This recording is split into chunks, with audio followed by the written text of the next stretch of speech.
on this episode of Potages. Summer, it's just the beginning. There's something special happening on Digimon all summer. Get ready, cause the digital world's gone.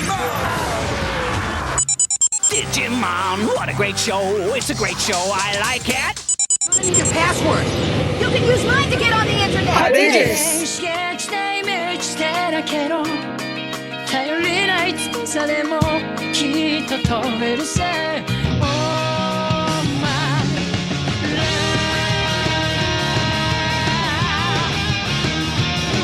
Welcome to Potages, episode 019, Beat the Heat. August 1st special. Recorded July 29th, 2017. Potages is your critically nostalgic analytical tour through the Digimon anime.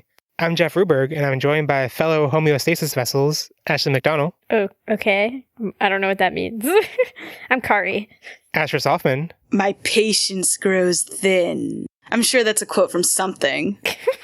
And Andrew Softman. It's so hot here, I might as well travel to another world already. This week, we're celebrating August 1st, the day the Adventure Kids first went to the digital world, and we have 3 segments. First, we're going to watch some summer FoxKids ads, and then we're going to do a Digi Feud segment centered around August 1st, and then Ashley and I recorded separately. We have a segment with advice for traveling to Japan as a Digimon or anime fan.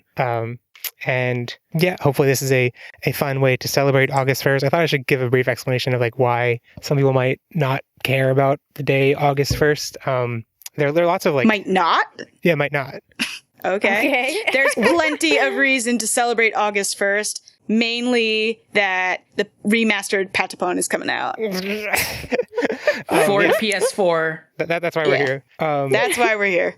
I just mean, like, there are lots of dates to celebrate in Digimon, and there are a lot that we let pass over because we're like, oh, I mean, every anime season has its own air date when it started airing that has its own anniversary and stuff, and August 1st isn't even one of those because Adventure started airing in April or the end of March, I forget which. To me, August 1st is the day that, like, before we had reconvened to do this podcast, when I wasn't really engaged in Digimon fandom, it was the day that I would always remember. If I saw that it was August 1st, I'd be like, oh, right, that's the day from Digimon. That's the day they went to Digital World. I should do something Digimon related today. I should, watch some Digimon, even if I hadn't in a while or whatever. And it's also the day that when I was young and like at an impressionable age, I'd be at summer camp and be like, oh, it's August 1st. I hope it starts snowing. And it never did.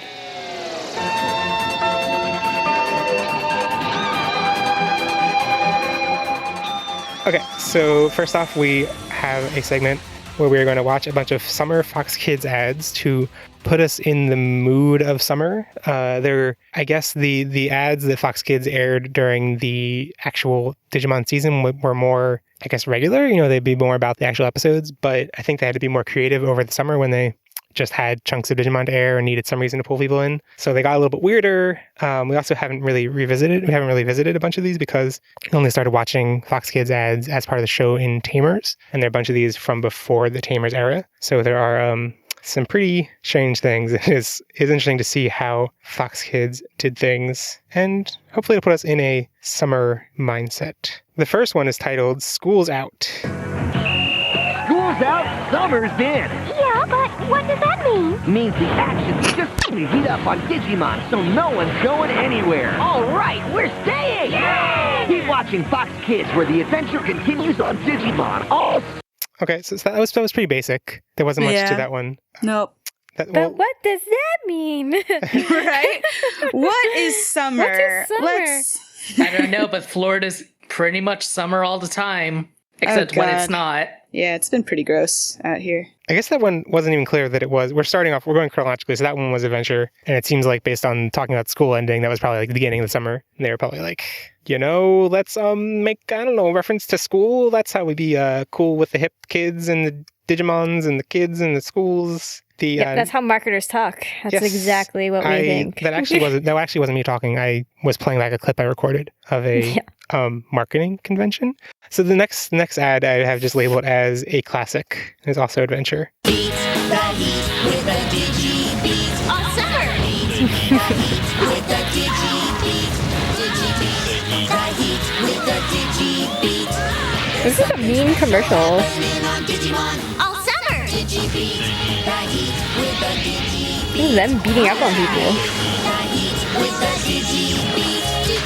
Digimon, weekday afternoons and Saturday morning on Fox Kids. The Digi Beat beats the heat. I have a story. Wait, I don't know if I've told this before, but there was somebody at my company. He was new at the time, and I was like, "Oh yeah, I have a Digimon podcast." He's like, "Digimon, that thing that was on when we were like really young, and there was that one summer commercial." Like he remembered this specific commercial, and I was like, "What is up with you, bro?" Of all things to remember. Yeah. Doesn't everyone remember this commercial? No, I had no idea until Jeff beat it to death.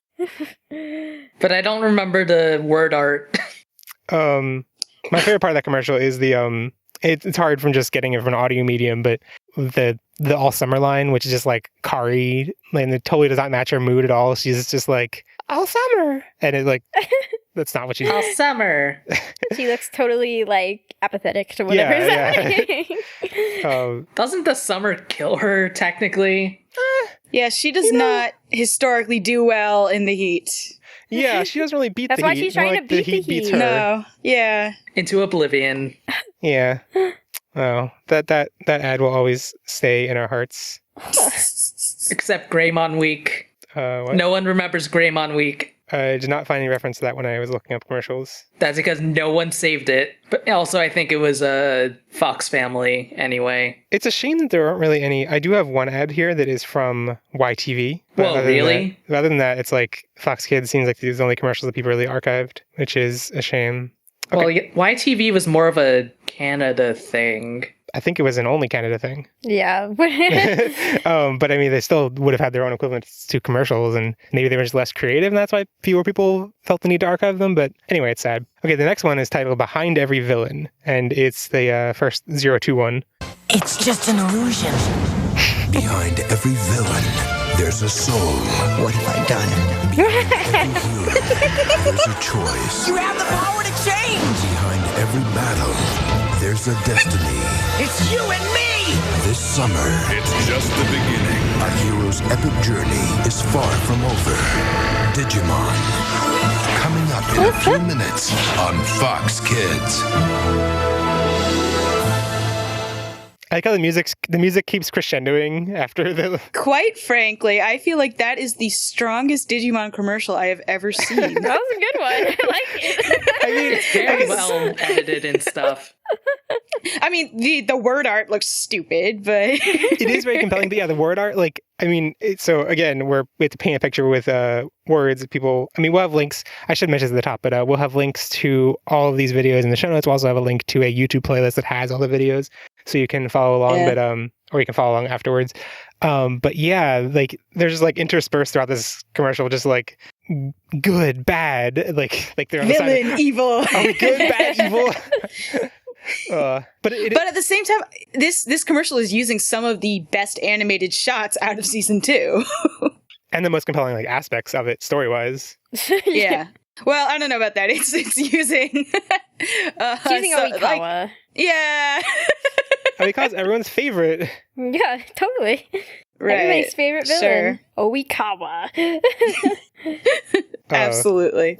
It is also weird because it has like nothing really to do with summer. Like I didn't even notice it was a summer commercial until it said this summer catch up on Digimon. I mean, it's hard because summer, all of that except arc it's takes winter. place in winter. Yeah, Oh, it it's takes true, place yeah. like between Christmas and New Year's. Yeah. This summer, except it's That's how winter you in the beat show. the heat, is you go to winter. I don't You know. I was skip looking summer. at Ken in that sweater and his scarf, and I'm like, I'm dying. I'm dying. For a second I got confused and I was like, actually in Australia summer is winter, and then I was like, wait, no, that's not how that works. That's definitely not. no. It's not. And it also doesn't apply here. There's another commercial where it applies, since there is a World Tour stuff. Yes. Where Christmas being in summer in Australia applies. Okay. Anyway. Yes. Okay, so the next one is titled It's Extremely Intense. I don't remember what this one's about. I pre-screened them all and I don't remember this one. Attack! On the next Digimon, get ready, cause the digital world's gone. Wait, where did the extreme music go? Yeah, and all the intense sound effects. Where's that announcer guy? And why aren't there any Explosions? Izzy, what's up? My hard drive crashed.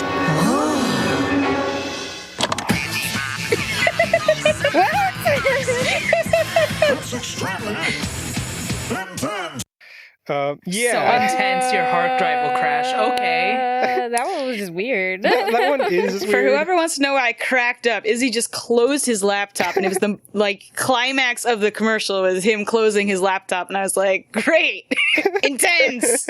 Don't watch. Stop watching is the signal that's sending. Yeah. It is also like, I mean, first of all, hard drives don't crash. Programs crash. Hard drives fail. Anyway. Also, that's like the same. They basically just Damn pulled, you, Digimon. They basically pulled the joke from. Now I'm totally blanking on the name. The first part of the Digimon movie, Our War Game, where like the music's in the background and then like it starts replaying because like the computer's crashed while Izzy's in the bathroom. Yeah. When all else fails, just reuse jokes from the movie in commercials. The next one is titled "It's Connected." Hello? Hey, Ty, it's Izzy. What's up? Nothing. Hold on, my other line's ringing. Hello? Is Izzy there? Yeah, hey, Joe. It's Joe. I know. I have to call you back. Hey, Ty, so what's... Wait a sec, my other line's beeping. Hello? Yes, hello. Is your refrigerator running? I'm not falling for that one. Is he? Yeah, hold on, Ty. Hello? Hey, girlfriend, it's Tina. I'm not a girl. Ty? Is he? Girlfriend? Mom, I'm on the phone. Oh, dear. Digimon, all summer on I love all of these commercials are great. I kind of remember that one. I remember the Wormmon part. It just got better. Oh, that one's, I guess, a creative use of all those scenes in the Myotis Monarch when they're just on the phone a bunch and they're like, oh, I don't know, we need a commercial. But imagine in the internet age, just Wormmon became a shit poster. Wormmon can't type. Who says he can't? Do you not believe in him? I don't. So, okay, this next commercial, I would explain like the premise of this. This is about there's a whole series of these. They're on YouTube titled Summer Vacation Saturday. I should also have mentioned at the top, but most of these ads come from a single uploader, JP Wong. I only went to the summer ones, but there are a bunch more Digimon commercials. There's the person, I think this person also uploaded all the Digibowl segments and stuff, so that they're a great resource. Anyway, this one is there are several parts to this FoxKids Summer Vacation, but this is part 2. It'll be clear from the commercial what the whole shtick of this marathon was, and it's pretty absurd.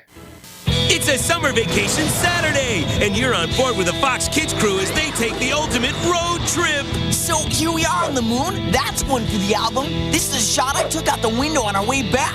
I guess the flash messed it up. Oh well, what's next? Our next stop's going to be a globe-trotting world tour with the Digimon. Explore romantic Paris, exotic Hong Kong, and see a Cherrymon eat New York. Is nothing sacred? And stay tuned, because all morning long, we're hitting all the Fox Kids worlds on our way to Mon World, home of the Mon Coley Knights. Okay, Mon World, here we come. Jump inside some wicked monsters and take them into battle. Summer Vacation Saturday wraps up with a 1-hour mini-movie event, Mon Coley Knights, later this morning at 11 Eastern, 10 Central and Pacific on Fox Kids. Was that Derek Stephen Prince? Yeah, I was reacting to that too. It totally was. Huh. What's that kid's name? Was it Mondo? The Mon Coley Knights guy? Mondo, and it's like something and then Rockna. Yeah, I think it's Mondo. No, that I can't be enjoy right. that when they said road trip, they showed a picture of an airplane. That really amused me. It's clear they tried really hard. It is Mondo. I mean, so that the segments that were about Digimon seem like they actually tied in kind of well to the quote unquote road trip traveling the world theme, but like the general theme of the whole marathon was like, we're going to all the Fox Kids worlds in order to go to Mon World. I'm like, wait, so what you're just saying is we're airing Fox Kids shows to hype up this other show? There's no connection there. Like, you're just like, we're touring all the worlds. Listen. Some higher up gave them some garbage directive, and then marketing was like, cool, I gotta do a thing. So this is what they did. They did their best. I bet they were just like given the task of do a marathon to hype up Mon Coley Knights, and they were like, Let's go all the different worlds and then go to Mon World. And look at where Moncoli Knights is now. It is a classic that is ingrained in all of our hearts. Yeah. Definitely. Most people I see listening have never heard of it or remember it from being next to Digimon like we do. Wait, what do you mean this is a Digimon podcast? I thought we were a Moncoli Knights podcast this entire time. That's what the Moncast is about. They're not about Pokemon and Digimon. They're about Moncoli Knights. Wait, which Moncast? The Moncast. The Moncast. Not the digital one. and not the Coley Moncast. Yeah. Okay, so those were all. I think it was clear like whether they had Adventure or 02 characters. You know, like the Adventure ones were in the summer between Adventure and 02, and the ones with 02 characters were in the summer between 02 and Tamers. And now we have ones from the same summer between 02 and Tamers. But I guess towards the end of the summer when they were trying to hype up the Tamers hype train. And yeah, so this one, hold on, let me check if I opened the right thing. Okay, yeah, so this one is titled Reset Reality. Everything you know about Digimon is about to change. This fall, Reset Reality. Digimon Season 3. You see it. Do you I like see it? I'd watch it. That was actually pretty cool. That would have been pretty cool. It would have been cooler if it wasn't all glowy all the time. Wait, didn't we watch this one in preparation for Tamers? I think we did because Tamers when we started watching commercials. Yeah, I also was like, this feels pretty familiar, but still cool. Well, I remember it because it aired towards the end of season 2. I think this would have been the summer long after season 2 had ended. Well, yeah. Yeah, in the summer. And like, come on, don't, it's new characters, but come on, Reset Reality. Actually, I think this aired during the premiere of Moncoli Nights. Oh. I don't know how you remember that. Yeah, that's because we were at our cousin's house. Listen, I don't really trust anything that you say from memory based on Cardcaptor Sakura previous. Andrew has pretty good memory. What did I say about Cardcaptors? Sounds. You just said after Volume 3 that she has captured all the cards, which is a lie. Oh, that is a lie. You were probably thinking of Magic Knight Rares. I probably was. 3. That's 3 and 3. Okay. Well, you're wrong. So this next ad was another end of summer hyping up Tamers, and it's titled. There was apparently a marathon that they were using to hype up Tamers, which was the Get Real Digithon, and tied with the whole Reset Reality theme. You can see that to try and sell Tamers, were going for a real theme. Welcome to the real world. You're watching a Fox Kids Get Real Digithon, a morning full of Digimon kicking it on planet Earth. All morning long, we'll be checking in with the Digis, getting their take on what they've learned about our world. I love the real world. Why? Summer vacation. We don't have summer vacation in the digital world. Then again, that's because we don't have school in the digital world. But if school gives you summer vacation, I say it's worth it. Coming up next, I agree, actually. Awesome power of Casamon and the awesome lameness of Sora's cousin Wayne. Yo, what's up, babe?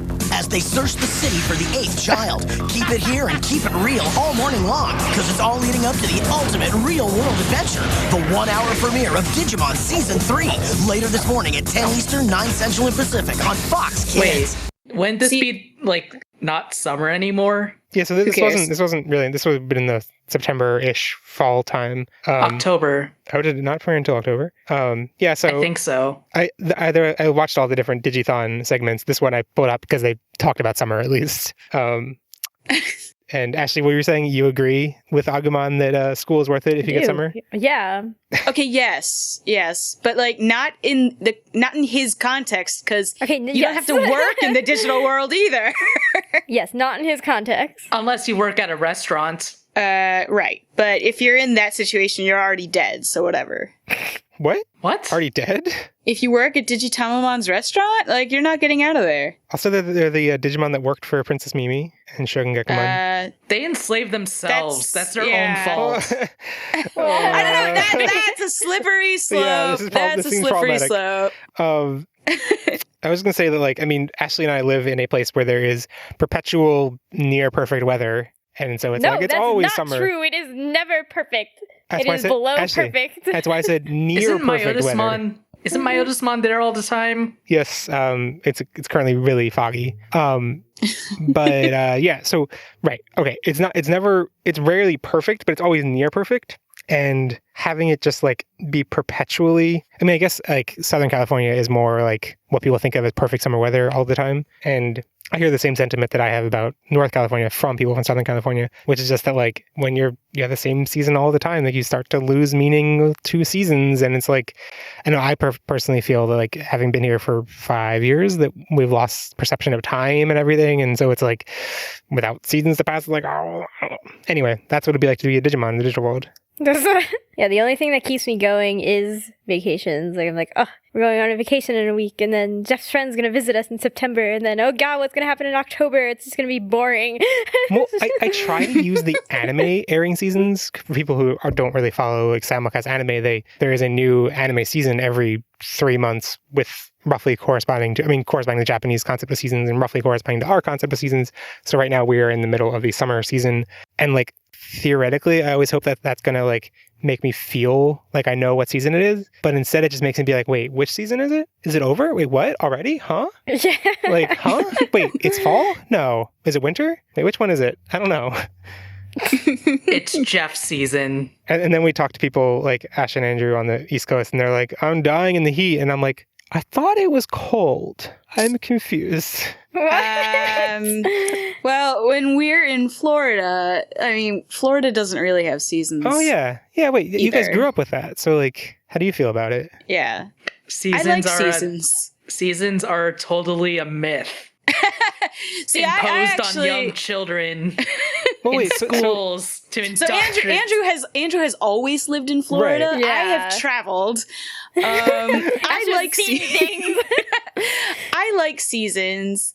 I have discovered I'm actually not as huge a fan of winter as young Asher thought. My favorite Asher memory, one of my favorite Asher memories is still... You talk about this all the time. I love the ice story. It's so good. Wait, what is this? You've heard that. You've heard this story. It's like barely a story. Tell the story, ahead, Ashley. There's more of a story about the story. I forgot something in the dorm, and Asher and I were walking outside to like go to get some meal, and we had to like walk down a path that was completely covered in ice. And then by the time I got back, Asher had like barely made it down the path, and I just like ran down the path and slid past him because I was like, the ice is I'm one with the ice. She like skated down the ice in her sneakers. And I'm here in my, like, snow boots. Yeah, like, boots on and everything. I was like, what are you doing? Okay. But if I had gone any faster than that, I would have fallen down. And then I would have had to pick you up and everything. Yeah. Aww. Anyway, I like snow. I don't get along with ice very much. It's like Ashley grew up on ice. Yeah, imagine. You could almost say it's she's What? Go on. I'm improvising. Hold on. Wait a second. Hold up. Wait a minute. You're not good. You're not good at this. You need to stop. I'm trying to come up with a pun live. I was trying to make a Yuri and Ice pun, but I couldn't think of anything else. We all know you were trying to make a We all heard the but you didn't. It didn't come out. See, I would have gone Ashley on ice. But maybe you just need to not make that pun. Yeah, we're putting this on ice now. Anyway, back to that commercial we watched. I guess they really were going full on the like tamers set in the real world. But so was 02. So I don't know why they were like, oh, this is a real world adventure. 02 isn't mostly. Well, it's like half and half. Well, I'm thinking like if they were just given the first episode to base an impression on the season on, or the first couple episodes, I mean, I guess in 02, they're in the real world, then go do adventures in the digital world. Whereas Tamers is like they do stuff in the real world. Yeah. So, and this next one is after Tamers had aired. We actually watched this when we were covering Tamers. It's the only one I could find about the summer after Tamers, which I guess they weren't going full, because there were a bunch of these that we just played between 02 and Tamers. I guess that must have been the height of Digimon's popularity. And after Tamers, they were like, "Oh, we're gonna lose. We're not gonna get season 4. Oh, let's I guess use a little bit." Anyway, here it is. This summer on Fox Kids, Digimon is turning up the heat. Well, it's not the heat. It's the humidity. Yeah, I prefer a dry heat, really. Digimon all summer with all the blazing action. No humidity. Watch Digimon today after Metabots on Fox Kids. Metabots. What kind of a joke would try to appeal to kids of being like, haha, you kids, you're really savvy about the difference between heat and humidity. But they're telling them the truth. It is the humidity normally that's really bad. Yep. Yeah. Save us. The truth is what kids find funny. The truth will set you free, children. So that's all the summer ones I could find. That was our experience through Digi Summer. We beat the heat. We beat the heat. We now we know what it's like to be a kid in the marketing machine Digimon. 60 degrees right now in San Francisco. Ooh, that's hot. Ooh, I'm scorching. Wait, how much? 50? 60. I'm wearing shorts, by the way. That's a big deal for me. Seriously? I wish it were 60. It was like 94 around here last week, and I was about to kill someone. I'm glad I was not home. Asher's the nicest person. He doesn't even kill bugs. He can't kill anybody. I kill mosquitoes. Okay, so the two straggler commercials. This one is the one I alluded to before. It's from YTV, the Canadian channel. I don't really know too much about it aside from that it was like a Canadian channel. We have to go find out when we're in Canada. I doubt it still exists. It does. I'm pretty sure it does. I also assume it is in not French Canada, not in Quebec. But I don't know how that actually is broken. I actually know so little about how Canada is divided. Right, so here it is. I just wrote some great new lyrics to the Digimon theme. Here goes. Digimon, what a great show. It's a great show, I like it. Fly through the air, look at him digivolve. What does he look like? Upside down?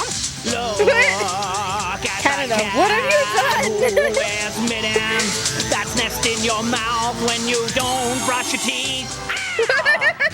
Digimon, Fridays at 5:30 in the zone.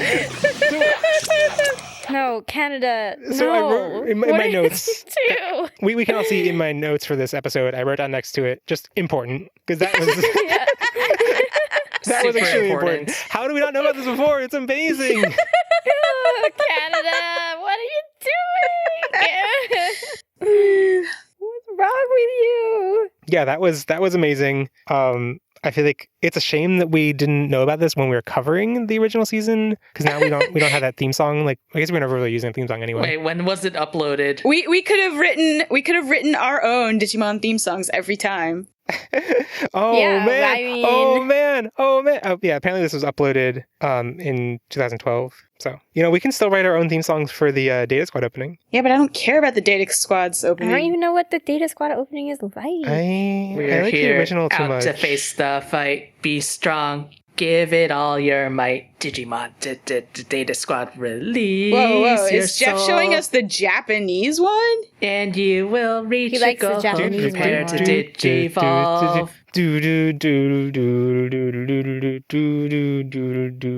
Jeff, shut up. No, I know this one. You know Hirari that? is better. Given me this one. Oh yeah, because I was like, this is amazing. Hirari is better, but I like Going My Soul too. I mean, they're both maybe great, I'm confusing but it with Hirari. yeah. No, I think I gave you both of them because I was like, they're both good. Well, I don't think I like that one. So there's one last commercial. I actually probably should have done this the other way around because that YTV one would have been a great note to end on. This last one, this one is for historical purposes.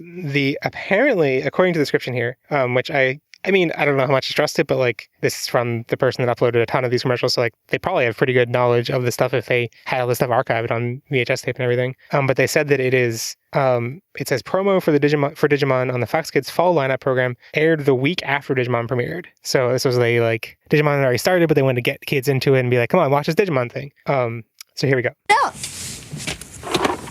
Okay, here we go! They were 7 ordinary kids. Then the sky opened wide and transported them to a new world of amazing creatures. And incredible danger. Now catch the wave of excitement as TV's hottest new heroes. Digimon, attack! Capture your imagination.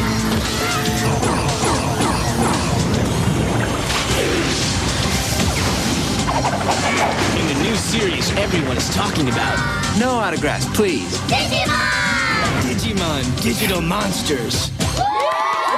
Okay, several things to talk about. It was a solid commercial. That commercial took itself very seriously. Yeah. I think it had to be like, here's what this thing is, by the way. Like, you've never heard of this. We need to sell it to you. And I guess they did a good job of like, they didn't sell it on a like, it's like Pokemon, but for other kids or anything. Because they can't do that. Well, yeah, sure, but just like Monster Rancher. But they could have played up those similarities. They could have played up the like it's kids that have partners and but they already picked up on Matt being the lonely brooder. I guess he's not like he's just like no, he was just like no autographs, please. He's the cool one.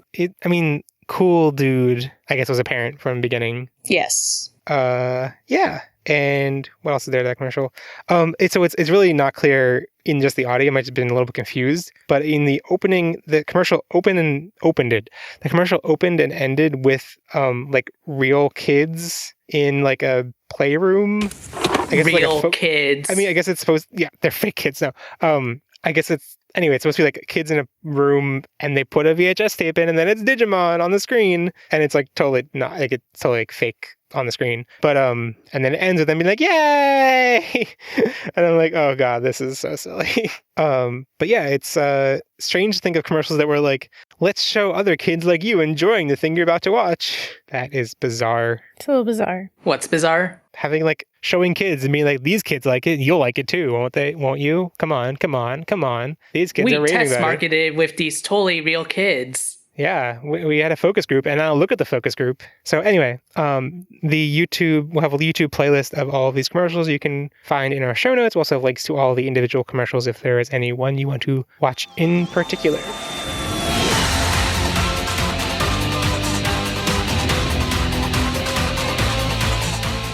Welcome to Digi Feud. This is our rebranding of the Coastal Clash segment, just to make it a little bit clearer to people who are filling out the survey what in the hell Coastal Clash is. Gave up on having an original name for it. This is modeled after standard Family Feud rules, not like Fast Money rules we were using before. And the contestants this time are going to be Asher and Ashley. Unlike Family Feud, there's no family. It's just Asher is a family and Ashley is another family. And so we have two questions, but let's start with the first question. We have asked 100 listeners/followers, and the top 6 answers are up on the board. You have to use your imagination. We have a board that we can all see, but I'm just going to do a quick rundown of the Family Feud rules. So we start off with a face-off. Asher and Ashley will buzz in by making buzzer impressions, and then you both get to so if the first person buzzes in and gets the top answer on the board, then that person wins the face-off. Otherwise, the other person gets the answer, and then whoever has the higher answer on the board wins the face-off. If neither question's on the board, then you keep guessing and you keep alternating back and forth until you either have one person guessing or higher. Anyway, it'll be clear. And then whoever wins the face-off can choose to play the question or pass it to the other person. And if whoever's playing the question, you have to try to guess all the remaining slots.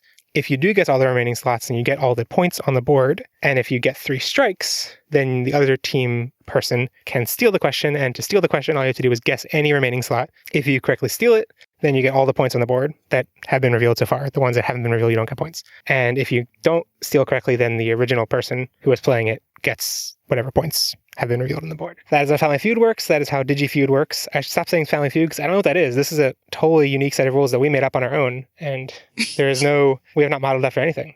So here we go. Totally. The first question. Okay, get your buzzers ready. Your mouths ready. Here we go. Which Digimon character, aside from the core 8 Adventure Digidestined, would have most wished they were flung into the digital world along with the Adventure Digidestined on August 1st, 1999? So aside from Kari, not core. Okay, Asher? Oikawa. Yeah, that is the number 1 answer. Great. Okay, so Asher, do you want to play the question or pass it to Ashley? So this is all Digimon characters, right? Mm-hmm. I will pass it to Ashley. Okay. Any season of Digimon. There are 6 answers on the board, 5 remaining. The question, I'll repeat again, is which Digimon character, aside from the core 8 Adventure Digidestined, would have most wished they were flung into the digital world along with the Adventure Digidestined on August 1st, 1999? In any season of Digimon. The question is, which Digimon character, aside from the core 8 Digidestined... Kazu. I'm just going to say Kazu and see where that gets me. Kazu? I don't understand the question. What? Why Kazu? Would you have guessed Kazu? I don't understand the question. What is there? Okay. Actually, which Digimon character would have wished they were sent to the digital world along with the adventure Digidestined? So any Digidestined in any other season? Takato? No. Digimon okay, is Takato your answer? Sure. You already had an answer. Doesn't it go back to me at this point? No. So whoever plays it, you have to get 3 strikes out before the other team just gets to steal it or not. All right. Okay, so your answer, your guess was Takato? Yes. Takato is the number 2 answer with 15 points. Takato is someone who... Actually, no, wait, hold on. Takato is someone who watched Digimon and would want to have been sent there. And you need to keep updating the... Ashley, do you have another guess? I said Rika. I'm debating whether I want to keep that. Damn. Okay. I'll stick with Rika. Sure. Yeah, so you have 2 strikes, 4 slots remaining on the board. Question is garbage. It's not. Actually. Yeah, it is. No, you're just failing to put yourself in the correct headspace. Which Digimon character would have most wished they were flung into the digital world along with the Adventure Digidestined on August 1st, 1999? Yeah, that's not helpful. I know you're trying to imply that there's some other adult that I should say. That's not what I'm trying to imply.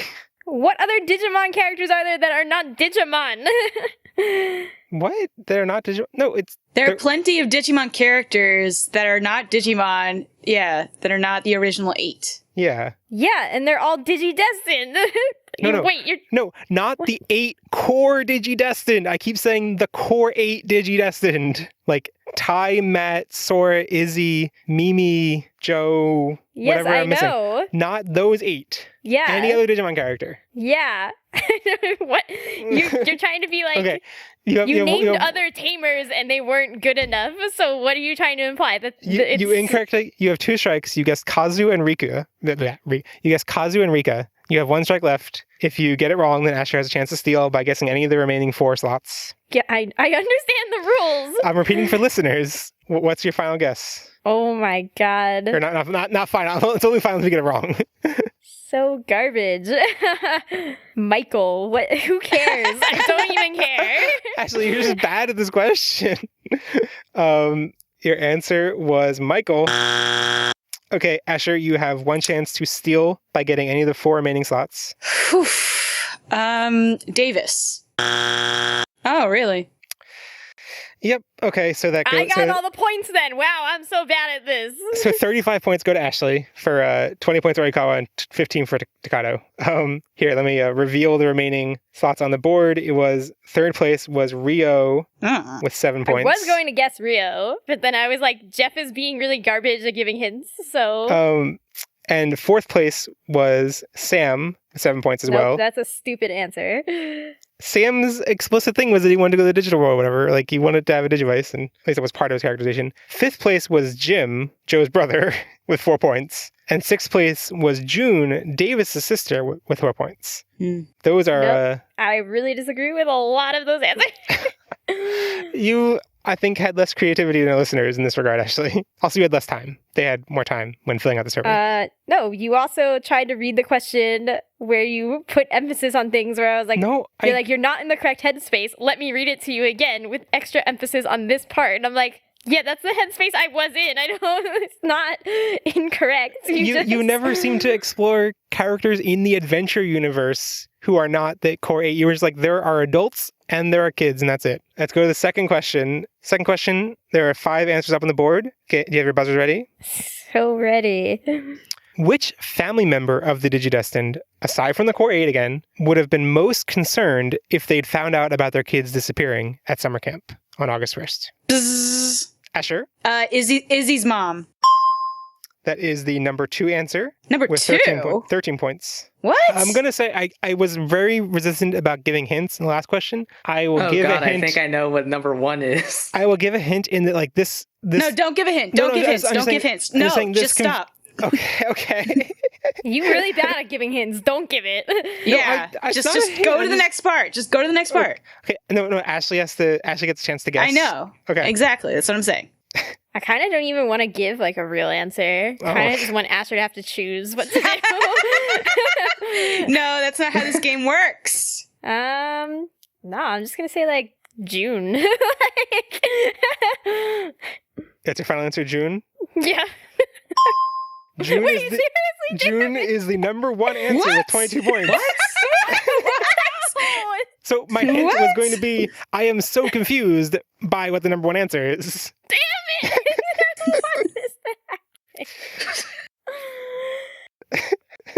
Oh, damn it. So Ashley, you can choose to either play the question or pass it to Asher. You have three answers remaining on the board to fill in.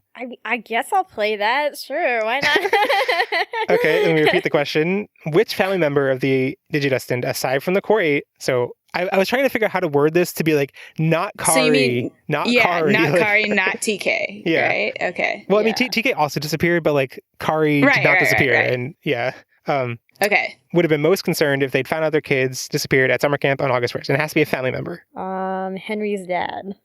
John Yu. Well, John Yu didn't disappear on August 1st. Yeah. There has to be Wait, it's adventure. I'm confused. Is it all of Digimon or not? Ashley, there are two different questions. You're mad. Oh my god. You're bad at listening. Because you have no differentiation between the language. Core 8 implies season 1. Yes, Ashley. Then why is June an answer? Because, I don't know. Okay, wait. There are many things to unravel here, Ashley. Stop being mad. First of all, I said most concerned if they found out the kids were disappearing at summer camp. That only happens at Adventure. John Yu's not going to be upset about Tai and the others disappearing at camp. June, I think the rationale for whatever reason, lots of people who choose June, is that she is upset that Matt has disappeared, is I assume the rationale there. I don't think she's concerned about like Davis. 10. Yeah, she wouldn't know about Matt at the time, so I am confused. That doesn't make any sense. It doesn't make any sense. All right, listeners, you are weird. Yeah. Also, I thought the question is if anybody had disappeared on August 1st, like in a hypothetical situation where any Digidestined disappears on August 1st, they would be concerned. Then you are the only one who read the question that way. That's not... How do you not read the question that way after the first question? Well, the question is poorly written, and the answers to it are baffling. We got one strike. One strike. You have 2 chances left. 2 strikes left. Okay, let me think differently now because this question's garbage. Was Matt's dad concerned enough? No, I'm gonna go with Ty's mom. Great. That is the 5th answer with 9 points. So there are 2 slots remaining on the board. You have 2 strikes remaining. Screw it. I'll go with Matt's dad. Sure, why not? That's your 2nd strike. Great. So there are 2 slots remaining on the board. Seems logical to go with a Joe brother, even though that would make no damn sense. But sure, why not? Just say Jim, because all y'all are garbage. Okay. Great. Okay. So, Asher, there are 2 slots. Yes. Guess either one of them. TK's mom. That is the 3rd. Oh, wait. I wrote it as TK/Matt's mom. It's the same mom. I know. But Ashley did the same thing I did. Despite what they would like you to believe. 57. Okay, so Ash. 57 varieties. Do I get to guess the last one also? Or is that just... No, you guess one, so you stole it, and you get 57 points. So Asher got 57 points, and Ashley got 35. Can I guess the last one anyway for no points? Sure, yeah.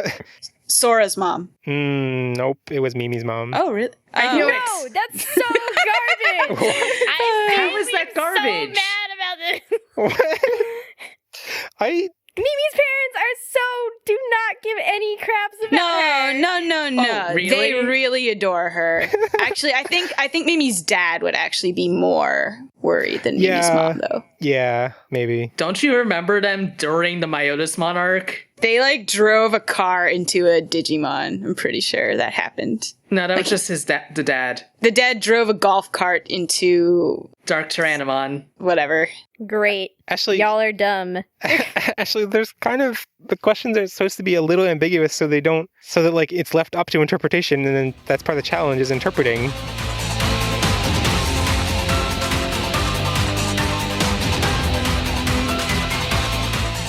All right, and now for this segment is just me and Ashley recording. I almost said solo, but I guess it's duo, Futari. Anyway, this segment we're going to be talking about what it is like traveling to Japan. We already kind of in this episode approached the English dub side of the fandom by talking about the ridiculous Fox Kids commercials, and now we wanted to do something since, August 1st is, a lot of people refer to it as Odaiba Day, and so we wanted to kind of talk about Odaiba itself and our experience traveling to Japan. We've been lucky enough that we've been to Japan twice now in the past year and a half. I've been 3 times. Humble bragging. It's not humble bragging, it's just bragging. This is bragging. But we're trying to be humble about it and wanted to pass off that experience to other people. Because I remember when I was in the position of having not traveled to Japan, I would eat up this kind of advice and stuff. So we wanted this specifically to be advice for anime fans and specifically Digimon fans. Because there's a lot of stuff that you can do in Japan that is specific to being a Digimon fan. And there's lots that's, not specific to that. So also, we've been planning our next trip. Yes, we are in the middle of planning our next trip in almost a full year from now. Oh, 9 months. 8 months. Anyway, so first off, some general advice. I remember one of the things I worried. Oh, noises. Sorry. I remember one of the things I really worried about before we ever went to Japan for the first time was what time of year to go to Japan. I remember that being a big thing. What time? And we eventually ended up deciding for both of the trips we went on to go in November because that lined up with our Thanksgiving breaks. Yeah.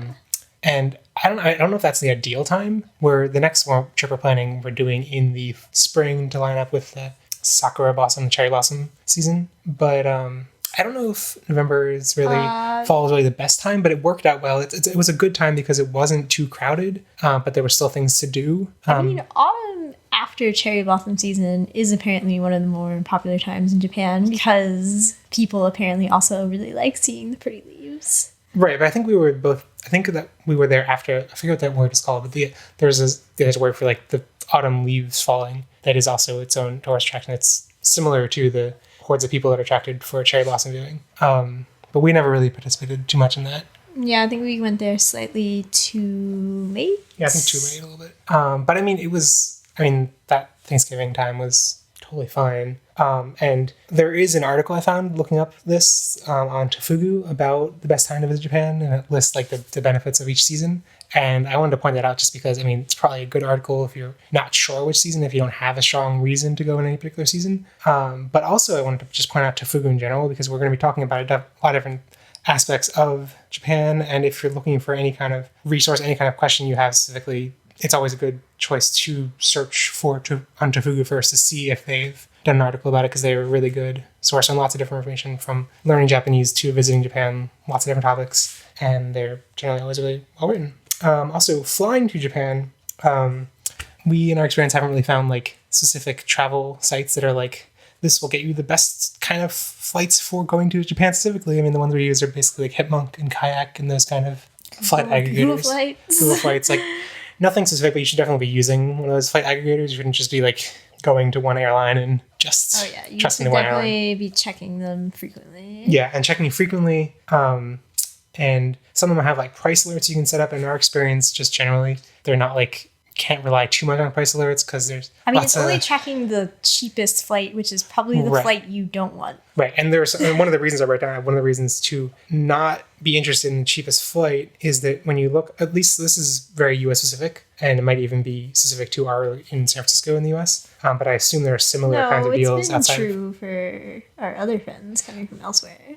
Anyway, it might not be true everywhere, but it's true a lot of places that there are a lot of really, really cheap flights that have a really, really long layover in China and probably some other countries too. The ones we've seen have mostly been in China. And it'll be almost a 24-hour layover in China, which if you have lots of time to kill is, I guess, fine. But for most people, it's a judgment call because you can get them for I forget the exact numbers, but you can get them for significantly cheaper. Right, at least half. Yeah.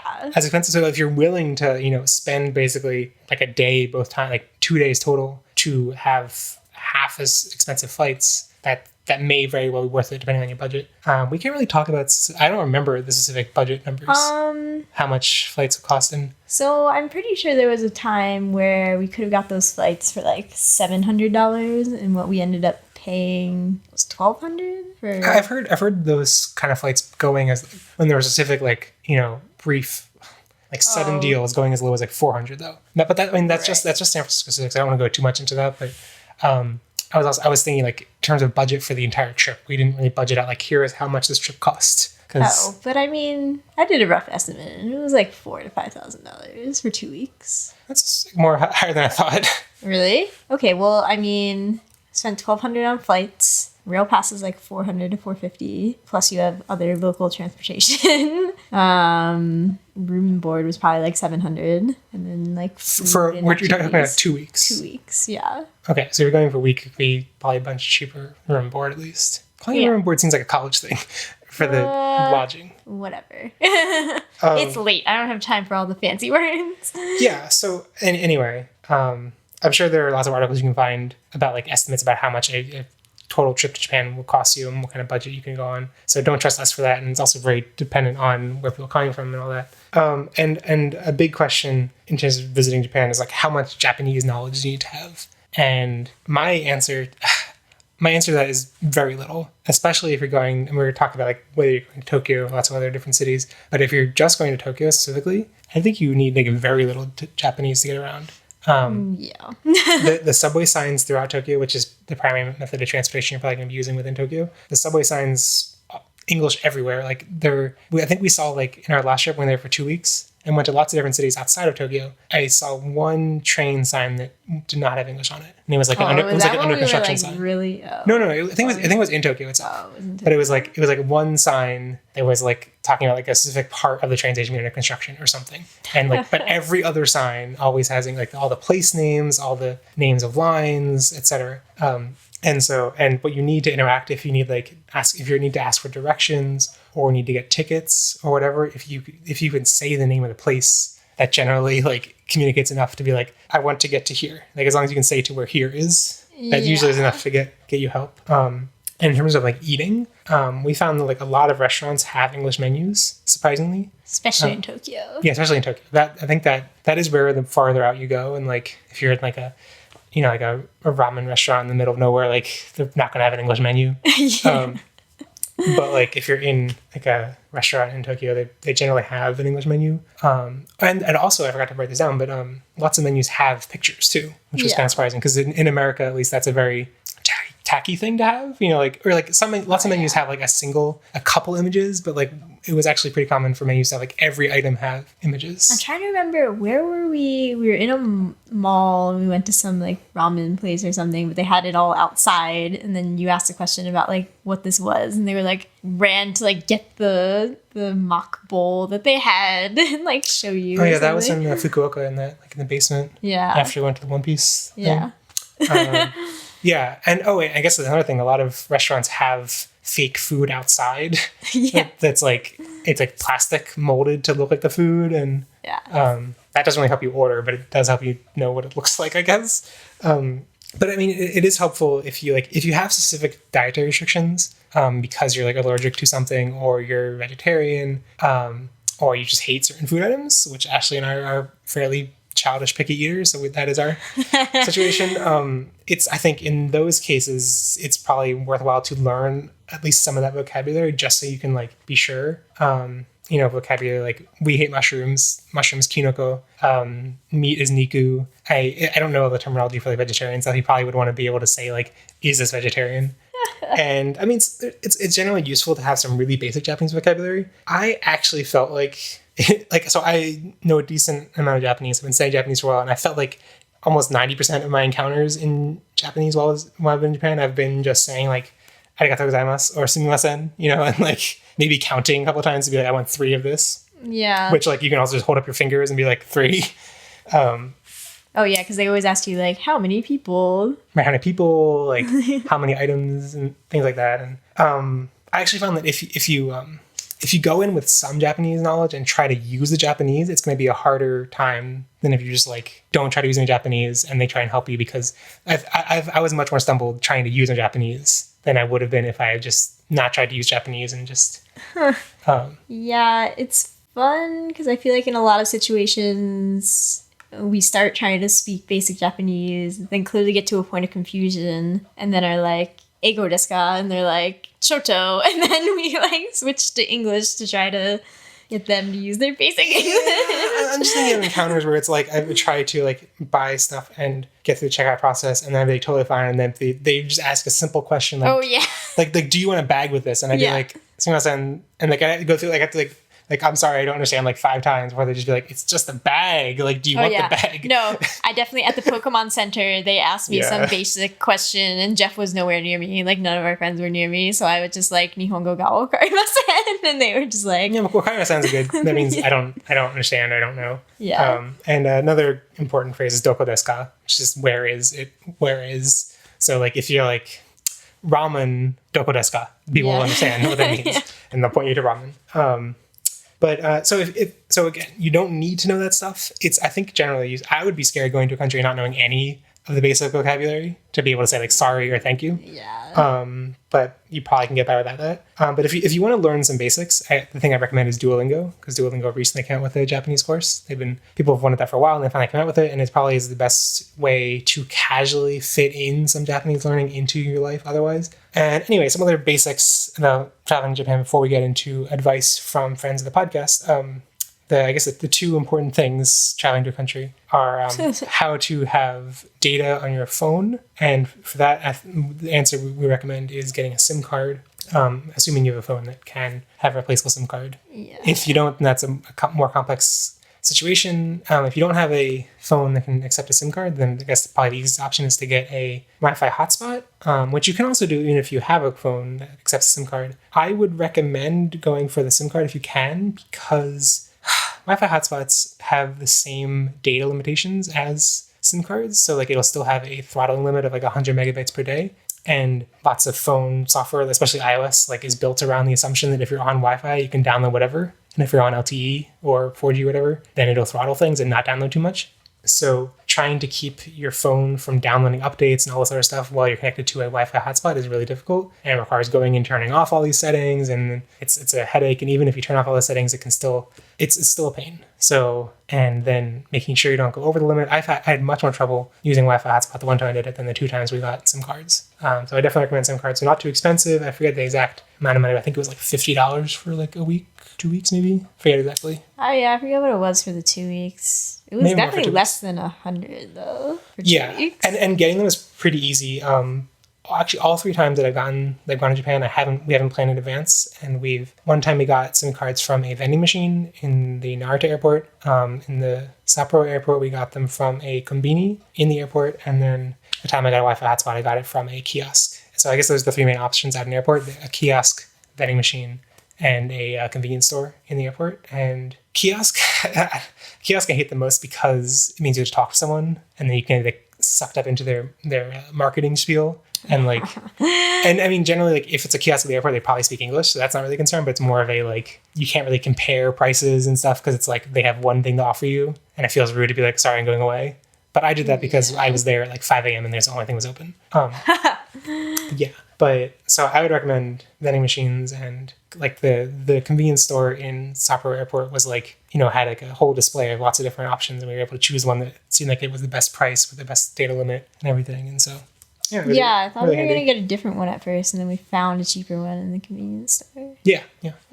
And also the other aspect of traveling abroad is withdrawing money. And we found this might just be a US specific thing, but we found that the ATMs at the 7-Eleven had really good international availability, surprisingly. If you're not used to 7-Eleven, 7-Elevens in Japan are amazing and nothing like 7-Elevens in the US. So don't go with that preconception of what 7-Elevens are. And they have really great ATMs, surprisingly. And yeah, they had. Yeah, I'm trying. I guess there must have been ATMs that we tried and got rejected from. I remember going there was in, at least one. I remember going and hearing that 7-Eleven ATMs are the one to use. They're not just in 7-Elevens, by the way. They're in airports. It'll be like, it's like 7 Bank and stuff. So like they're pretty ubiquitous. And they're also in 7-Elevens. And also 7-Elevens are everywhere in Japan, in Tokyo at least. So now on to some advice from friends of the podcast. First is from May, who is the host of a fellow Digimon podcast, Lost in Translation, and they said a bunch of different things. Start off, the first thing I'd recommend doing is getting a SIM card for mobile internet data. Covered that a little bit. And knowing a little Japanese will also help to get around. They recommend their most used phrase were okudasai, which is like like please give me blank. So like if you're at a Pokemon store and there's a Pokeball, you can be like Pokeball o kudasai, and that's like please give me the Pokeball. Ga arimasu ka is like, is there something? And also, this is a good point. Kore and kono. Kore is probably a really important word because it just means this. So if you're just like, and there's a complexity between kore versus sore. Kore is this and sore is that, and then are is that far away. It's not trivial it's still confusing even to like advanced students what the distinction is between all those and which is the right one to use in the right I had to learn this and I was like, oh God, it's so garbage. But I feel like if you just point to something, say kore o kudasai, that gets it across. Even if like technically, you're pointing to something far away, so it should be sore, or you're pointing to something really far away, so it should be They're going to give you some benefit knowing that you're a foreigner. Right. So like if you just say like kore o kudasai, they'll totally understand. And May also says like it's hard, not impossible to get around without Japanese. I forgot to write down this, but they also recommend trying a language learning app like Duolingo Memrise if you don't know Japanese, an offline dictionary like Midori for iOS, and I'm not trying to pronounce this, AE Dict 3 for Android would be useful too. I should have mentioned that if you don't know any Japanese, having the Google Translate tool, even if you do know Japanese, having Google Translate be super useful. However, I guess it is limited to having data access. I don't think I can do translation without data. So in that case... You really don't want data to use Google Maps too, probably. Right, no, you definitely need data. I didn't write down Google Maps, but Google Maps is crucial for getting around. With Google Maps, you can do a ton. I've also heard that Apple Maps has gotten a lot better in Japan recently. I have conflicted feelings with Apple Maps. I used to work on Apple Maps. And when I was conflicted feelings. When I was there was lots of effort being put into making coverage in Japan a lot better. And I think that those fruits have been reached. I'm not exactly sure. I don't know how people in Japan think about it compared to Google Maps. Anyway, Google Maps is really good. And you definitely need data for those. You can with Google Maps download chunks of the map to use offline. But anyway, I'm saying the offline thing because if you have a Japanese dictionary, you can use that without data access. So if you want to be sure that you can like get around the airport, possibly, a dictionary is useful because if you you can put in an English word, then just look at the Japanese word and show that to a person. So you can just like if you don't know how to say something, you can just like look up the English word, click the entry, and then show the Japanese entry to the person. And that's a way to communicate if you really need to communicate in Japanese and can't find anyone in an airport. The airport people are going to be able to speak English. Right. Like almost everyone in an airport can speak English. Like even so, like you go to a Starbucks in Tokyo, there's a good chance that people working at Starbucks would know Japanese, but not a like 100% chance. But in an airport, probably a really good chance that like we went to like a Starbucks in the airport and it was like, yeah, they all spoke English. And yeah, I would say that Japan is also like, I don't know, I guess I was afraid that outside of Tokyo we would have a harder time. Yeah, we didn't really find that it was that different. Yeah, so we went to Sapporo, Kyoto, Kobe, Nara, Fukuoka, Hiroshima.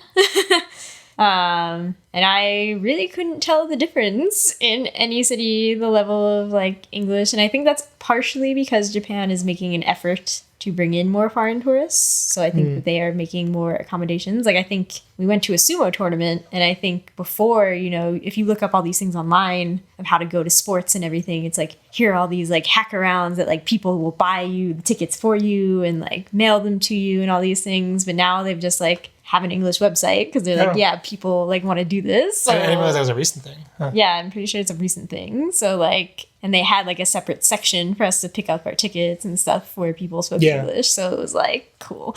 Yeah. So getting back to May's advice.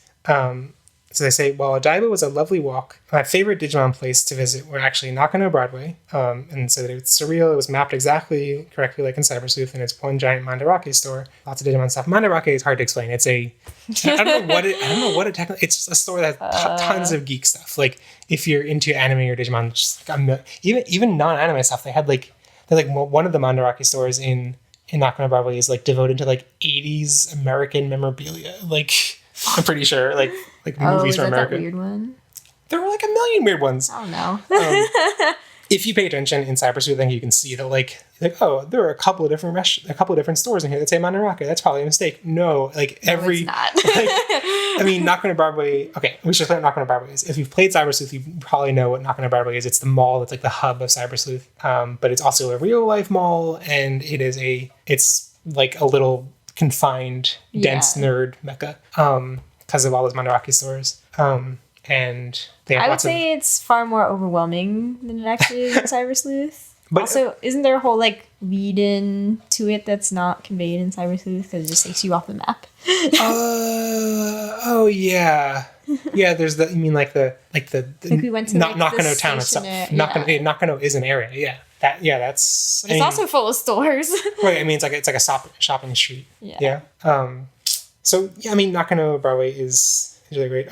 May also mentioned Shinjuku, which is a district in Tokyo, and the Tokyo Metropolitan Government Building is the Hypnos building in there. It's really iconic from Digimon Tamers, but also tons of anime.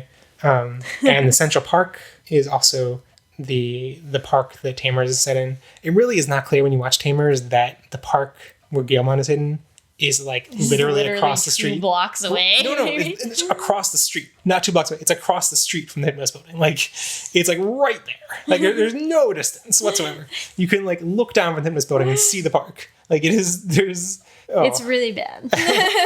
Planning. It's really bad hiding. Yeah.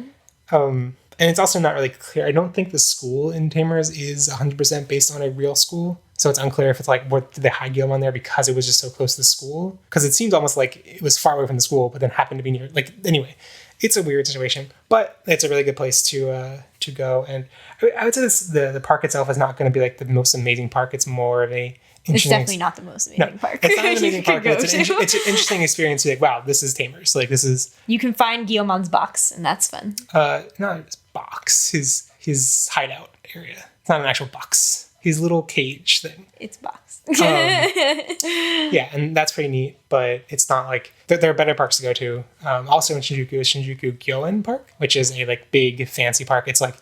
If you were, we had to pay to get into? You have to pay to get into it. It's featured prominently in Garden of Words, which for a second I was like, oh yeah, it's from that director no one's really heard of. And I was like, wait, no, he directed Your Name. People have heard of him now. Yeah, people have heard of him now. He's the next Miyazaki. Don't you know anything? Anyway, yeah, that park is. So if you were to go, like, show to like a random Japanese person that you were going to Shinjuku Central Park, they'd be like, what? Why? Like, that's not anything that. Not a random Tokyo citizen, not just a random Japanese person. You don't just pull a random Japanese person and ask them that. But I think it's worth going to if you have Tamers nostalgia and want to see, because it is surprisingly real to life. May goes on to talk about non-Digimon places. They say they enjoyed Osaka more than Tokyo, and it's great fun to wander around. There's a really great gaming bar called Space Station. Everyone speaks English, and it's full of international workers like alts and government translators. That's cool. We very, very briefly walked through Osaka. We really did not get to explore Osaka much. So we were actually very uninterested in going to Osaka, like actively. we struggled to like find things of great interest there, so we didn't really give it much time to explore it. We went to a conveyor belt sushi restaurant. We went to a chain conveyor belt sushi restaurant that you could find anywhere. It was nothing special to us. I mean, it was a fun experience. Oh yeah, it was just on the way back from some other place. Right. I would say it was not representative of Osaka, and I wish we had gotten to explore. So I think if we had to explore more, we would have found things that were worth exploring, and it seems like the experience of being in the city itself is cool. And I mean, it was on our initial itinerary, and then we were just like, eh. Anyway, May also says if you're interested in retro gaming, there's a chain called Super Potato, and you can buy literally every Digimon game ever made. True, that's what we did. I would say you can't go to any Super Potato store and expect to find every Digimon game there. Right. I had trouble. I wanted to get all of the Wondersong games, and I did have trouble. I think I only got like 2 or 3 of them. We also only went to 1. Right, because we only went. I didn't we didn't scout around into multiple ones. I did get random. I think I got like a Shaman King one. I did, didn't I? I should play that. You have a lot of games over there that you have not touched. Anyway, but yeah, Super Potato was really cool. Lots of retro games, lots of really old school, and it's just like cool to see like random things that are super obscure, and they're just like, oh, this is like pristine. And it's like this has a tiny little ding on it, so it's marked down. Like, yeah, used products in Japan are like amazing. I wouldn't even write down bookstores. Bookstores. Oh my god, bookstores. Bookstores in Japan are. Jeff, call yourself. I do need to call myself because bookstores, especially used bookstores, Book Off in particular, a used product in Japan, it means something very different from what we're used to. Of like, to like. You can get like a pristine book for like $1, and you're like, yes. And I've heard stories. I'm not sure this is true of every Book Off, but that they do something where they cut off the like a millimeter off of the edge of the books so that so that it looks pristine and doesn't look like it's frayed. Anyway. Also to get rid of like fingerprints, I assume. Anyway, and May also recommends arcades, but also to be cautious of them because there's lots of smoking inside. I think what we found of arcades is that like the higher up you go, the more smoking there is. So like there's usually like UFO games, like crane games on the first floor, and then like actual arcade games the higher up you get, and then like fighting games near the top. Maybe not fighting games, but like it seemed like the games got more and more hardcore and like dedicated the higher up you went, and also the more smoking there was. So like I think it's just also maybe that smoke naturally rises, so it probably gets worse as you go. I suppose so. It's a combination. But May also recommended the Pokemon arcade machine called Gaore. They say they sunk hundreds of dollars into it. That's a lot of... It's a lot of Gaoring. Maybe even hundreds of yen, because that would only be a couple dollars. So yeah. Which is it, May? And they mentioned you get physical discs that evolve, and you can make friends with small children who think you're amazing for having mega Gyarados. We didn't really play Gaole much, I guess, because when we were there, the Atmon game had just came out, and it was right next to it, and the Atmon game was very disappointing. I spent all my time. Yeah, it was not good, but I spent my time trying to play that. But yeah, arcade games in general often wow us with their physicality that they bring. There's lots of, even that like that not good Atmon arcade game had a gimmick where you just like swipe the cards around the thing, and and it gives you chips and cards and stuff. And I mean it's definitely worth spending lots of time in arcades. We'll get to the arcade that I recommend the most later on in this list. But we got some more advice from friend of the show and Patriman, Joe Keto. You want to read his comment? Oh, I'm reading it. Okay. When traveling to Japan, don't be afraid of navigating the triangle. The tangle. I know it says tangle.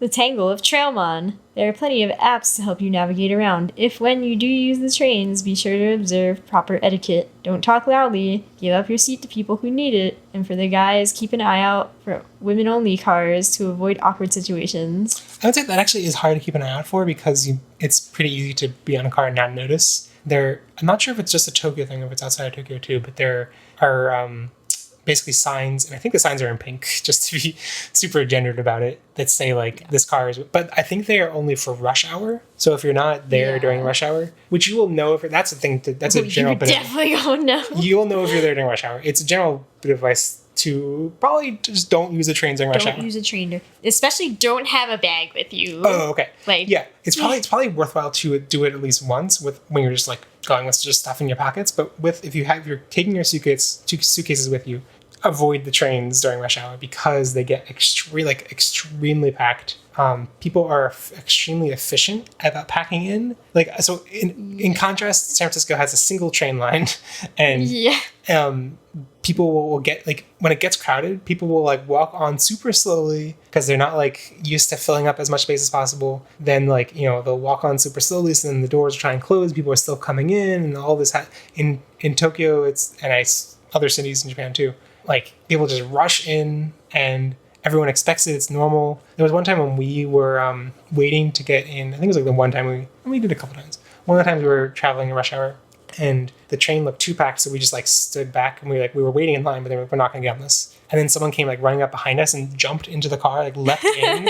And the crowd of people dispersed to let them in peacefully, without any kind of, they literally leaped into the car and the crowd parted for them. It was whoa, this is... I would say the one thing that I saw super negative happened on a packed train though, and it was people getting off. Some girl wasn't really paying that much attention because she was trying to get on, and some dude just shoved her.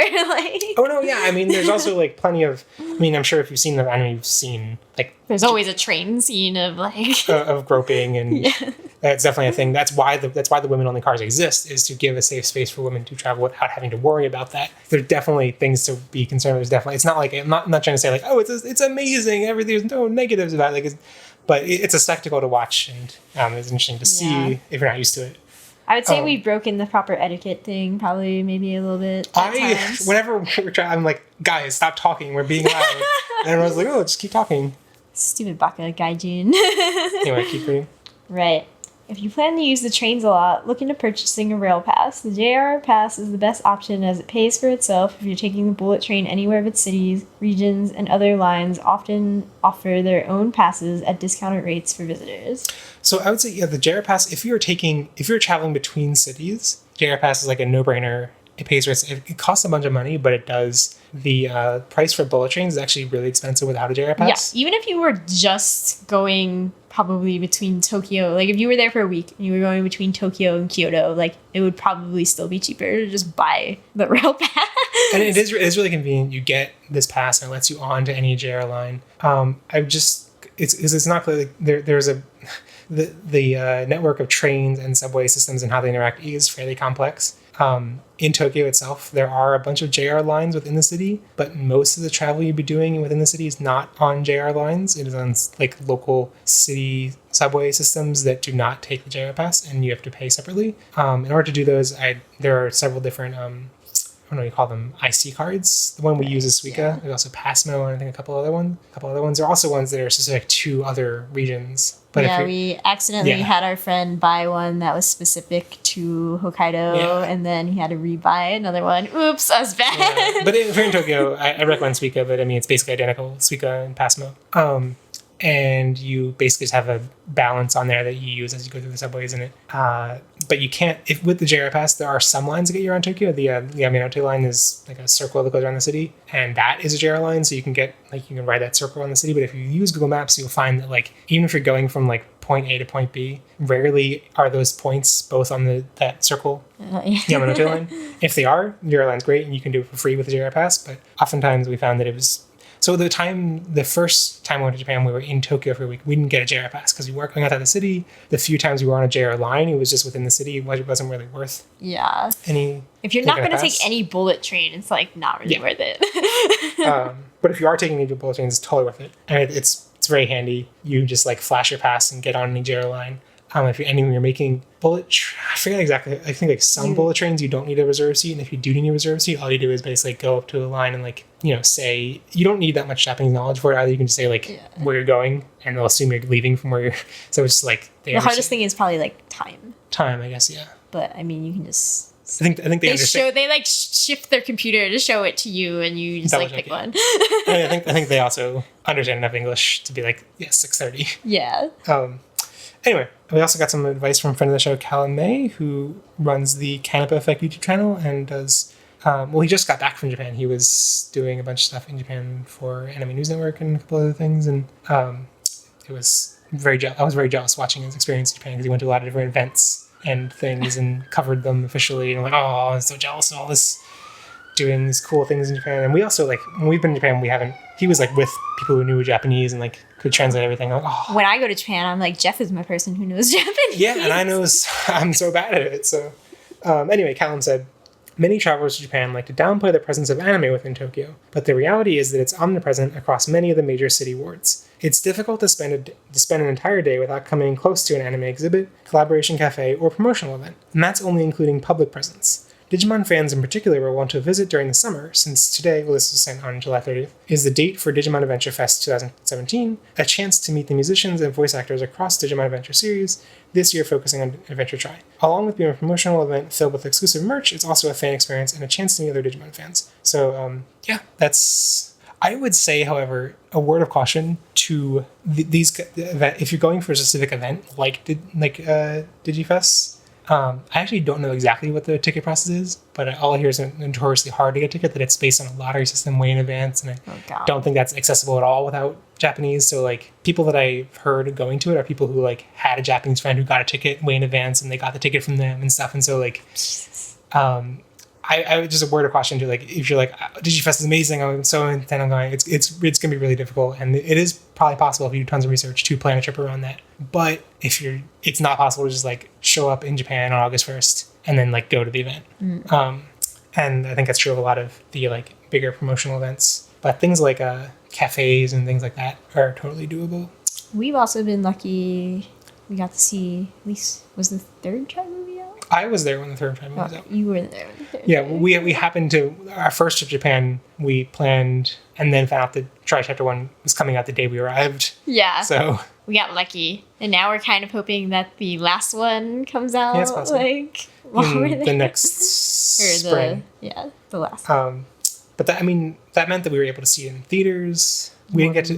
But there were a bunch of things that were like are the kind of cool things. There was a screening before the showing that was exclusive and hard to get into, and stuff like that. That would be, even though we were there, would have been we got to go to the Anime Cafe. Sure. We also got a tweet from Matt Kahn, who runs GamerX and Midboss, and he said, "Nakano Broadway, of course, you can see the door into the Cybersleuth offices," which is totally true.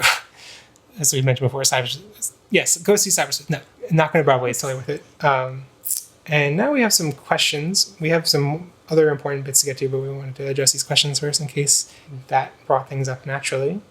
So Adventure Hearts asked if it's easy to get by in English. Simple things like asking for directions, checking at the hotel, or buying tickets. I think we've addressed getting by in English in general and asking for directions. And buying tickets, I think, train tickets are pretty easy. If you're able to say the place you're going to, just the name of the city and the time in English. They usually understand the time in English. But I wanted to read this in particular because about checking in the hotel. Because in our experience, so I've been to Japan 3 times, you've been twice. We have never stayed in a hotel. We've only stayed on the street. We bring a blanket and just lie down on the street. And it's been totally fine. This third time that we go, I think there's one place where we'll have to get a hotel because it's the tiny island. Oh, interesting. So what we've used primarily in like 90% of the places, the cities we've been to, or the nights we've been there, is Airbnb. And there's some hesitation about that because while we were there, it was not official in any capacity, and there are legal issues with that. I think in Kyoto specifically, the local government was trying to clamp down on the owners of the Airbnbs and get them to stop. So a lot of like local residents are annoyed to have loud tourists in non-tourist areas, but also that's like vaguely xenophobic, and so there's lots of debate about. And I mean, it's kind of valid. it is totally valid, but it is also vaguely xenophobic. But it is all valid. But anyway, since then, we haven't been following it since the initial announcement. But like, there was an announcement that Airbnb has like reached an agreement with. In the past couple months, they did make it legal, but clamping down still on the owners. Right, and it's I think it's unclear how it'll evolve because last I heard was that like in order to make it legal, it was like there came with severe restrictions, like the unit had to be only used 50% of the time or something like that. Yeah. And so like I don't really see a scenario where people actually adhere to that. And so like and if they do, it seems like there's no way that wouldn't increase the price of Airbnbs a ton. So it's very possible the situation evolves. It's very possible if you're going in 5 months from now that it like is a totally different situation, that Airbnb is not viable. But when we've been there, it's been great. It's been cheaper than hotels. It seemed like the kind of thing that was like maybe only possible because we're in a big group. We were with 3 one time and then 4 to 5 another time. And I thought maybe it was only economically feasible because we were in that larger group. But then when I went solo this past February, getting a 1-bedroom myself was still cheaper than a hotel. Like it was still like a fairly cheap hotel. It was like $50 a night. Yeah, I was about to say, I think on average, like there were some places that we got as a 4-person group that were like $30 a person or something in the end. Yeah, it was super cheap. But the thing is like and interfacing with these Airbnb owners was all in English. There was no communication trouble there. But I guess one of the things that hotels provide you is like a comfort net of like having a concierge you can ask for advice and things like that. But I mean, a bunch of the Airbnbs had people that definitely Airbnb hosts who are very much like, I want you to ask me questions. Right, we never did. And all the Airbnbs, I don't know what they classify as, but the kind of style that's like, it's not someone who's present there. It's like you're in their apartment in there. We got like our own apartment versus like staying with just the person. a private room or whatever it's classified as if you're looking on Airbnb. But I think, some of the hosts were like, please let me know if you have questions. So we could have asked some questions. I just felt awkward doing that. Right. So, I mean, I would say like, unless the Airbnb situation completely devolves and becomes super expensive or becomes super illegal or anything. Like, I would say that if it currently stands now or was a couple months ago, then it's totally like 100% recommended maybe over other options. Like, I mean, hostels are good. I hear lots and lots of positive stories about hostels. People who a hostel. We stayed in a hostel, but we stayed in a private room in a hostel with the four of us. So it was basically we weren't really getting the hostel experience. But I hear really great things about hostels if you're traveling alone and want some kind of social experience. I'm not good at that. About like random socialization with strangers. So like I never considered that when I was going alone. And when we were in a group of 4 staying in a hostel, we got our own private room and just basically like did not interact with the people at the hostel. To be fair, the other group on our floor seemed like they were a group too. I don't know. Anyway, my point is that like I hear lots of positive stories about that, but that if you're an introverted person, that might not be the most comfortable thing. If you're an extroverted person and want people to meet, it could also be a great thing. I feel like Airbnbs are fun also because you get to see what like an actual room is like in whatever city you're in, which can be fun. You should know that there's probably smaller than you think it's going to be from tiny. Pictures even. Yeah, the pictures. They're all deceptive. It's really small. They do. I remember the first one we got. It was like because we were there for the entire week, and our impression was like this place is fine, but it was kind of the pictures were kind of deceptive. It was worse than we expected. And then once we like went back in our time and saw that bit of time was so large, right? Compared to all the other places we went later and like places outside Tokyo and stuff, even like that first place in Tokyo was huge. It had a living room with a TV, like, and it's like it had 2 bedrooms that like weren't just a bed. So anyway, things are probably tinier than you're expecting. Bathrooms especially are pretty tiny. And actually, potentially problematically so for people who are large-bodied, I would say. And that actually is an important consideration to factor in if you're not good with small spaces, either because of like claustrophobia or because of physical constraints. And I think we haven't stayed in one, but what I've heard is that hotels are designed to be more accommodating of like I assume that I think a hotel in Japan is more like a Western hotel than a Japanese apartment. Mm-hmm. Like I'm pretty sure it would have like a full size like a bathroom that is more like a Western style bathroom. I think. Yeah. We haven't been in one. So like all the bathrooms we've been in have been like the shower is right next to the toilet, which is right next to the sink, and like it's all crammed. Like you can barely shut the door as you get in and stuff, and like. So it's a fun experience for us, but also there's some people who like that's just an impossible experience. And that's worth noting. JD on Twitter asked, "Is Odaiba worth a visit?" And I think this is actually a complex question. I think we'll get to a full rundown of Odaiba later on, but I would say if you are, the problem is if you are going with just Digimon fans, like just yourself or other fellow Digimon fans, totally worth it, like 100%, no doubt. But if you're with people who have no interest in Digimon and no nostalgic attachment to Digimon, it is kind of a hard sell. Because it is... I definitely would not take them there. I think there are some... We'll get to it later, but I think there are some things that make it worthwhile. But it is far to get to. It is like kind of... I don't know, it's surprising. I mean, you'd expect Tokyo is just one city, but it's a huge city. It's like really like 10 plus cities combined. And so like even though they have like a really great advanced transportation network, really great subway system, it can still take a really long time to get from point A to point B. And Odaiba in particular is really far from everything else. So it can take like 40 minutes to an hour to get to Odaiba from any other place in Tokyo, unless you're like happen to be really, really close by. But like going from Shinjuku or Shibuya or any other like central place can take a really long time. So to go out there and back, and they're really, it kind of is like they're, I don't know, it has some good attractions, but it also is like not a great tourist destination. It's kind of like a fun like place for local kids to go on the weekend, I'd say, more than a tourist destination. I feel like when we first got there, I was like, this is highly underwhelming. Yeah, we'll get to that later. And Zoe's my favorite asked, what is your one must-see stop as a Digimon fan? I think if you had to choose... You haven't answered? I don't know. I didn't think about this. I'd say like the one must-see stop. My first answer would be like the Hypnos Tower, the Tokyo Metropolitan Government Building. But that's kind of less as a Digimon fan and more as a like, this is such an iconic building that is in so many other pieces of Japanese entertainment that it... and it also, we didn't mention before, but like has like a really nice view if you go to the top of it. Mm-hmm. So you get to like see the building itself, which is neat, and then you also go to the top and get a really great view of Tokyo and lots of different areas around where you see like a really good 360-degree view of the city. And I've heard that it's good at night too. We've only been there during the day. Yeah. Do you have an answer? I mean, I would say Odaiba, but again, with caveats that like you should definitely only go there if you're a Digimon fan.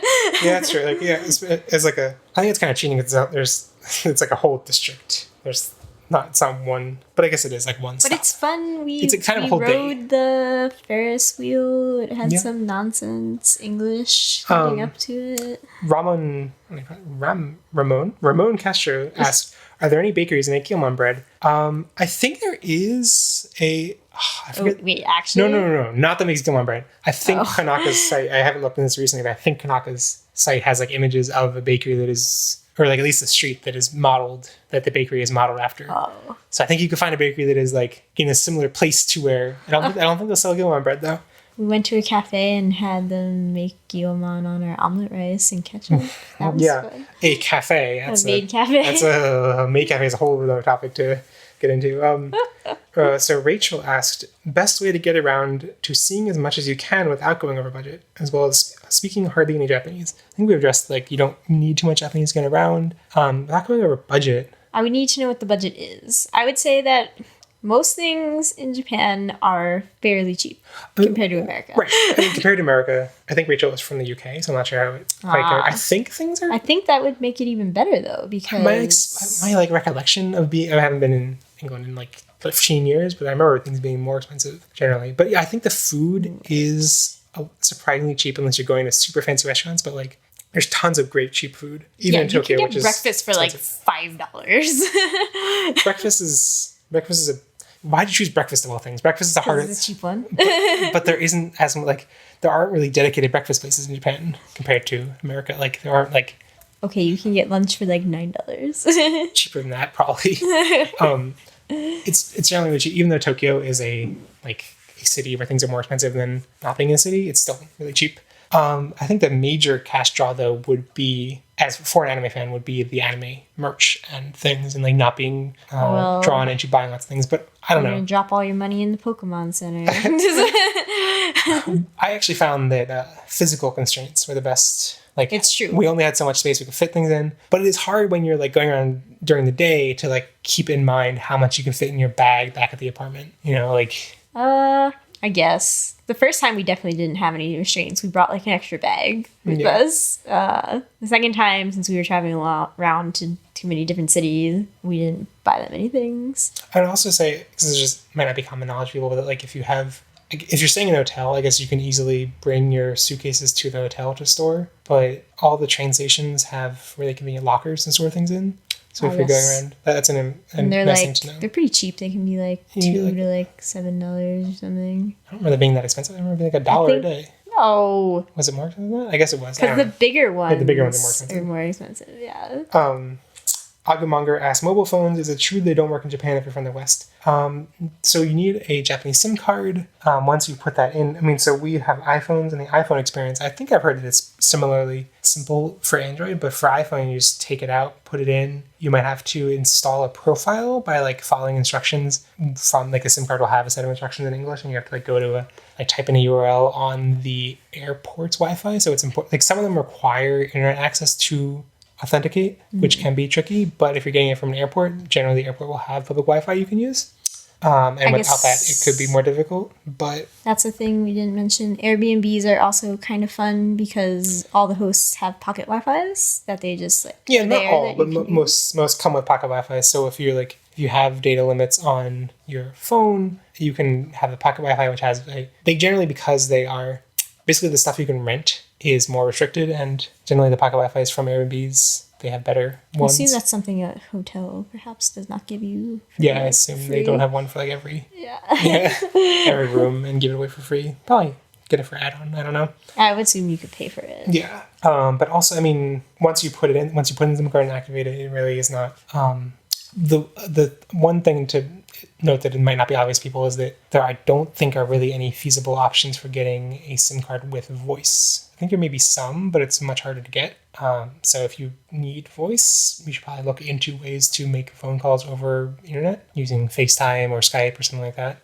Because I forget exactly the restrictions. I've heard that it's like, I think they generally don't like giving out phone numbers to tourists for some reason. So I'm trying to see if Verizon. So I mean, you could. This will be way more expensive, but like Verizon has like a travel pass thing that lets you use your domestic plan. It costs $10 a day though, so which is way more expensive than you would. But you can use voice that way. Anyway. And if you activate it, it only activates for 24 hours. So if you needed it for like one time, you'd pay $10. And this podcast brought to you by Verizon. No, I mean, I have not heard. If it were that easy, I'm surprised I would not have heard that more often. Because that seems actually really cheap and efficient. And I'm suspecting there might be some drawback. $10 a day, though? You don't want to... Yeah, it's not that expensive. Most people seem to think that's very expensive. I guess so. Acadia asked, any suggestions on how to navigate Knockin' on Broadway? What are the best places to buy Digimon merch? Best places to go if you have limited time and are on a budget? Those are all really complicated questions. I don't really know how to navigate Knockin' on Broadway. How to navigate Knockin' on Broadway? I mean, give yourself 5 hours and walk through all of it. 5 hours aren't even enough. I'm pretty sure the stores will have maps. So if you like go into the store that is like light novels and you're like, where is this manga? They'll be like, oh poor Bakagaijin. Here's a map of that. Here's a map of like all the different stores, and here's the one you want to go to that has Josei manga. Like, yeah, if you don't see what you want, it's just because it's not where you are. And then if you ask a clerk, they'll probably like direct you to the right store that has it. But if you're not sure what you want, that can be harder. Like if you're looking for a specific manga, that's one thing. If you're like, I just want to browse what kind of Digimon merch I have, that can be harder to locate. But you can generally kind of like look around if you just walk through the corridors. You know when you're like going through Knockin' on Broadway and Cyber Sleuth and you're like, I don't know where I'm supposed to be going now, but let me just look through every floor. You can basically do that in real life until you like you can see which ones have figures from the outside. There are some weird, like it's so weird the contrast between like some stores will be like tons of anime figures and some stores will be like diamonds. And it's like, what is this place? This is so strange. Unlike Cyber, though, I don't think there's a fortune teller. I don't think that's there anymore. I don't know. We bought character cards or something from Knockin' on Broadway. The Joe and the Mimi. The little signboard things? Yeah. Yeah. I mean, I think those are like, yeah. There is one, I forget which one it is, but one of the Knockin' on Broadways has, one of the mandarakes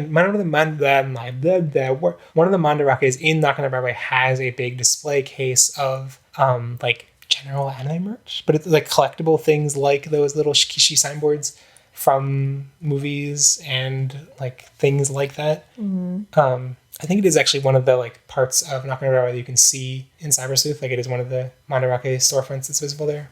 So if you have limited time and limited budget, I think that's hard because what I would recommend for budget is that you don't buy anything until you've looked at a majority of things, which then cuts into your time.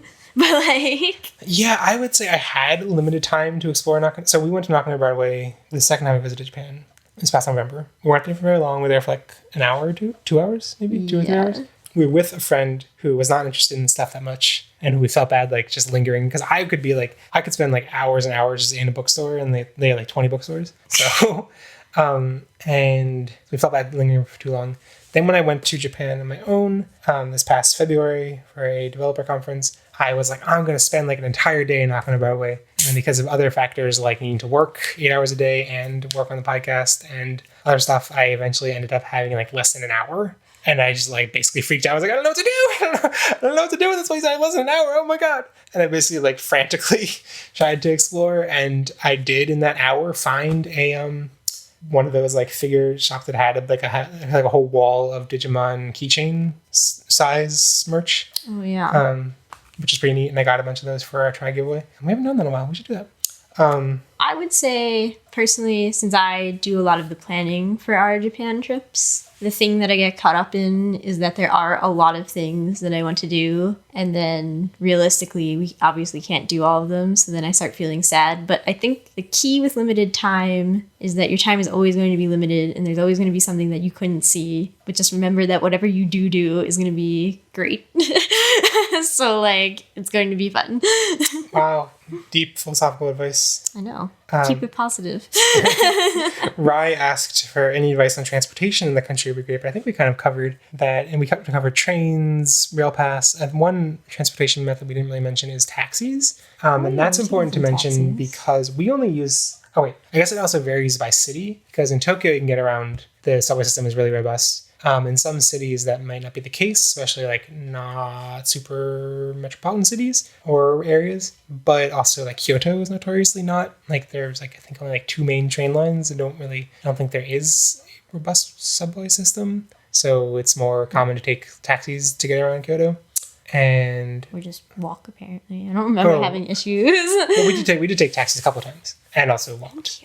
Yes, we did. You don't remember this. But the one time we took a taxi in Tokyo was because the trains, I may have seen this trope in anime a bunch, that like the train stopped running at I think 2 a.m. and then don't start again until I think 5 or 6. It was after we had seen Tribe. Yeah, we saw Tribe Chapter 1 in theaters and at midnight. I think it was after midnight. Oh, great. The theaters do a fun thing where they list times. They'll have like show times after midnight and they'll list them as like adding on to 24. So it's it's like this movie will be like Try Chapter 1 airing from 24:30 to 2600. Yeah. And it's like, oh, okay.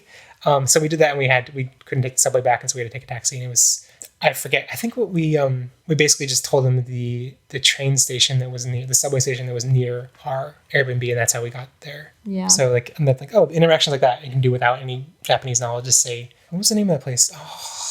Noboribetsu? No, what? Noboribetsu, what? Well, I was thinking that's the place where we took a taxi from there, though, because we missed the bus, and I don't know how we got back. I was trying to think of the name of the subway station that we stayed by near Shinjuku. Hatagaya. Was that it? Yeah, I think that was it. Okay, and so we also had like an outline of various things that I thought were important if we didn't get to them otherwise. We talked about transportation. We talked about lodging, eating. We talked in passing about there's lots of different kinds of foods to try. I recommend what we did the first time was like made a list of all the different types of food that we're interested in trying, like ramen, udon, soba, sushi. We don't like sushi, but we don't like fish. We're gonna work on it. Well, we don't like fish, and I don't know, that might be a common thing for picky eaters, not like fish, but I would say even if you don't like sushi, it is worth going to a conveyor belt sushi restaurant, a kaiten sushi restaurant, because it's just a fun experience. It's like the Pokemon Stadium mini game, but in real life. And don't take Jeff's trash advice. It's good advice. Also, if you don't like sushi, there is inari sushi, which is basically just rice in a little sweet soy sauce. Inari sushi is amazing, and it's not fish. Jeffrey, we're going to go to a fancy sushi restaurant this time to appease people. Okay. But eating... So yeah, as Jeff mentioned, breakfast is not super a thing. Breakfast is not super a thing, but konbini are a thing. And konbini is breakfast heaven. So, okay. I didn't even write down konbini as the outline, but konbini are convenience stores. I don't know how you didn't. The thing is, I'm really bad at actually explaining the gospel of konbini. You love it too much. You're just so you can't even. Convenience stores in Japan like have a. How to explain? It's like they got the idea from America. There's a great manga you can read. I forget exactly what it's called. It's called like Project X 7-Eleven, which is about how Project X the first 7-Eleven opened in Japan. How they took the idea from America. It was a struggling grocery store company that needed to compete in the grocery store space and couldn't compete in the grocery store space. So they started this convenience store idea, and this initial idea they took from America, they basically copied like one for one. And what is interesting about convenience stores in Japan now is that they diverged so much from that point. They, to be competitive, started doing a bunch of stuff that like convenience stores in America would never do. Just summarize the manga. No. The manga is great, but it also only does this initial like how they founded the first convenience store, and that first convenience store is basically like a one-for-one copy of an American convenience store with a couple of differences. But the things that make convenience stores interesting in Japan nowadays are the decades of improvements they made. So they have their own lines of products that are like, you would kind of expect like 7-Eleven branded shampoo would be really crappy, but it's like actually decent, cheap products that are like high quality and really cheap. Okay. They have really good food, like snack food, but also like meals that you would not expect. I mean, they have pastry stuff, so that's why I say it's good for breakfast stuff, because they have great pastry stuff, but also just like full-on meals that is not uncommon for Japanese people to understand, to just like, get a meal from the konbini on the way home and then like microwave it. Or okay, see, Jeff likes konbini too much, such that our friends are like, Jeff, we cannot eat all our meals from konbini, which is true. And yes, I would say when I was there on my own, like living the bachelor Tokyo life, I overdosed on konbini and it was bad, and I had melon pan like 3 times a day and it was bad. See, but Japan is amazing. It's good, particularly if you're traveling around a lot. Like when we're going to different cities, it's good because normally you have to take part of your day to travel to the different cities. So you like go to the convenience and get the thing, and then you get on the train, and then you're on the train for several hours. It's good to get like a bento to then take on the train, and it's also not just bentos. I mean, they have great bentos, but there's also and there's also like konbini in lots of places, like in the train stations, in all this stuff, and they're so good. They're so good. Anyway, they're good if you're like want some late night snacks. But again, I recommend if you're in Japan to go to actual restaurants for at least lunch and dinner. Anyway, so Digimon sites specifically. If you're interested in like going to Japan to see Digimon sites in particular, I would say that like Tokyo is the place to go. There are some places outside of Tokyo that are connected to Digimon, but they're very far and in between. They go to Tokyo and in 02, but they go to Kyoto in 02, but it's like not really specific enough to be like, oh my god, this is the place where they go into Kyoto. It's kind of just like show a pagoda or something, and then and they go to like Mount Fuji to fight Blackmore Greymon and stuff, but like it's not anyway. You should go to Mount Fuji.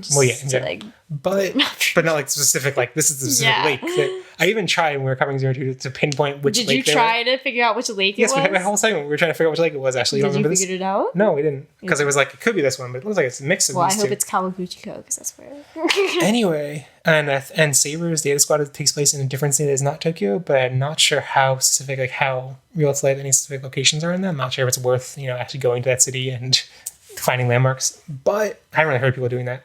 But anyway, within Tokyo, there are lots of places from Digimon worth seeing, lots of places from other anime too that you would recognize. But Odaiba is really the main thing for Digimon fans. In case you're not aware, it's like the main setting of adventure.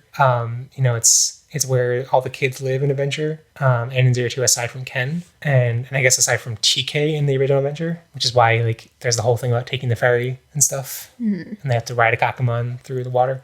We rode that ferry. Yeah, we did. Yeah. That ferry didn't exist in Digimon though, because that's why I had to ride a Kakumon. Anyway, the ferry wasn't running because of the fog. Anyway, and we talked about the idea of like, is Odaiba worth visiting? And it is kind of like a mix of a boring residential area and a boring mall area. So, so that's why it's like not the most tourist friendly place. And also shopping. I'd also mention on that vein, another important Digimon landmark, Hikarigaoka, which is Heightened View Terrace, what they call it in the dub. But Hikarigaoka, the place where the kids grew up and where the Paragon vs. Greymon fight happened, is from what we have not taken the trek out there because it's kind of far in the outskirts of Tokyo. And from what I understand, it's basically just a really boring residential area. Like if you go there expecting like you'll see like the spot and then be like, okay, it took me like an hour and a half to get here. Now what? Oh my god, no. So we've not done that trek, and I've heard it's not super fulfilling. I don't want to do that trek. It doesn't sound worth it. I do. Well, you can go next time by yourself then.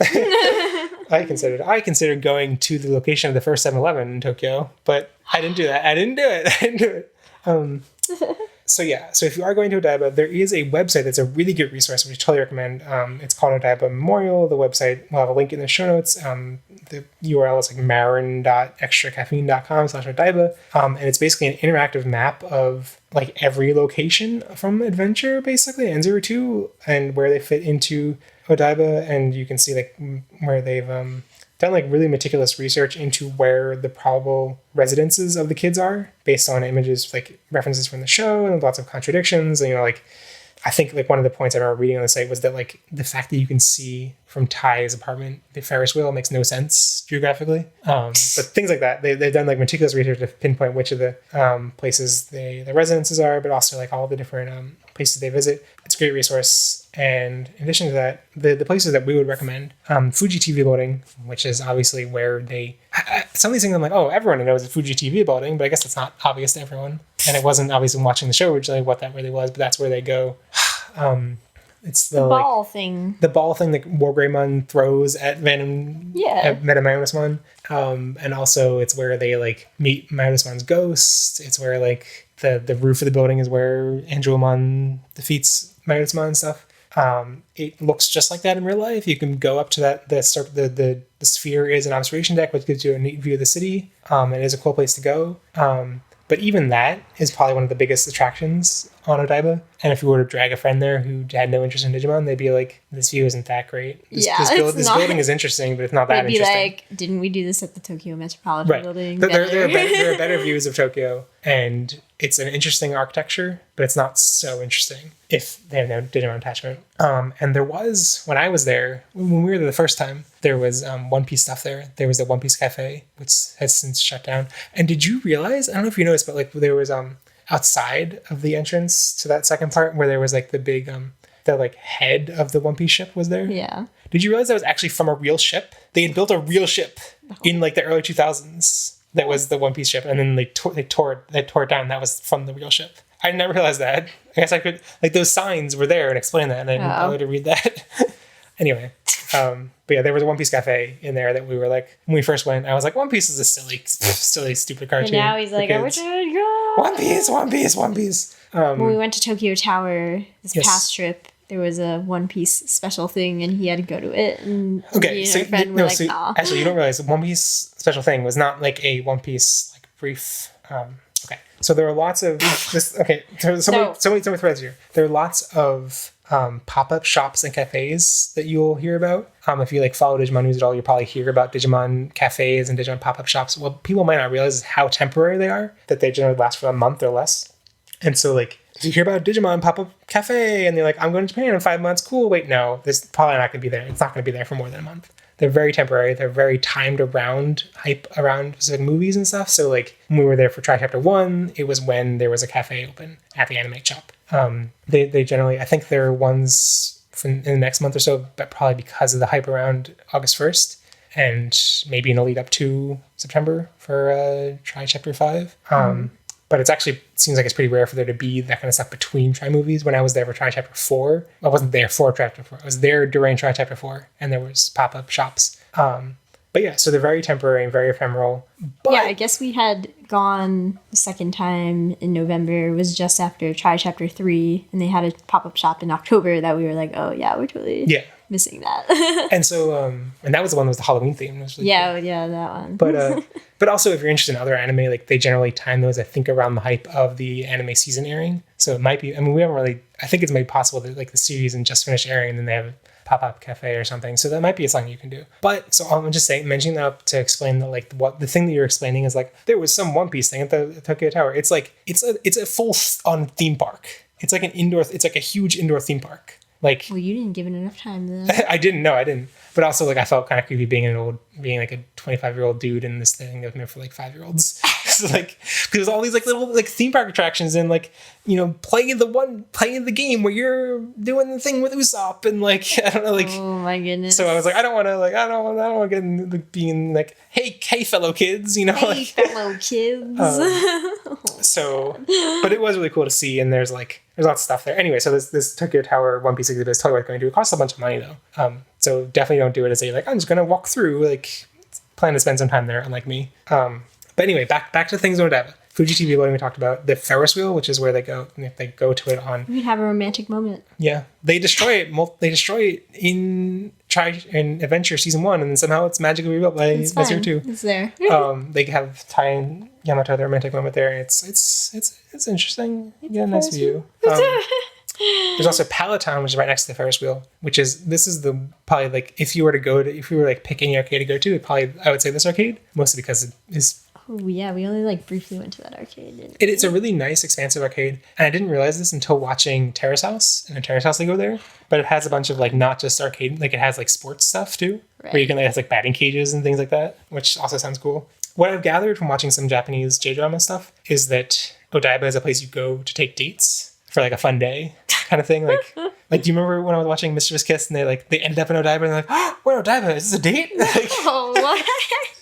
oh boy. And anyway, the last thing on Odaiba, which is a new thing I was not really aware of until it happened in Try Chapter 2, but in Try Chapter 2, they go to an onsen, and there's an onsen on Odaiba, and there's a really great onsen, and I went there, and it also like runs a lot of like anime promotional events. Like I think around the time Try Chapter 2 came out, they were actually running a thing where like there were like cardboard cutouts of the Digimon characters there you could pose with and stuff. And did you see that? Like, did you see that my friends from college went there around that time. That's why you were jealous. I was super jealous of them. But anyway, I think like I've heard that in the next month they're doing a My Hero Academia thing. Bakugo. Yeah, you can pose next to Yukata Bakugo.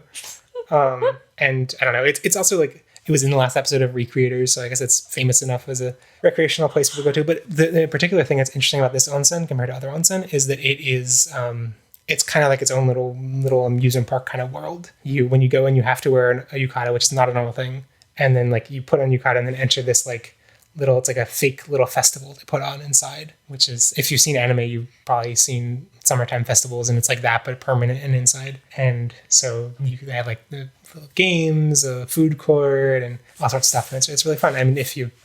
It was based, Try Chapter 2 Episode 1 was basically an advertisement for this onsen, so you probably know all about it. And it was very faithful. Like when I went there in real life and like went around the onsen, I was like, wow, I know this place already, because like this is exactly how it was in Try.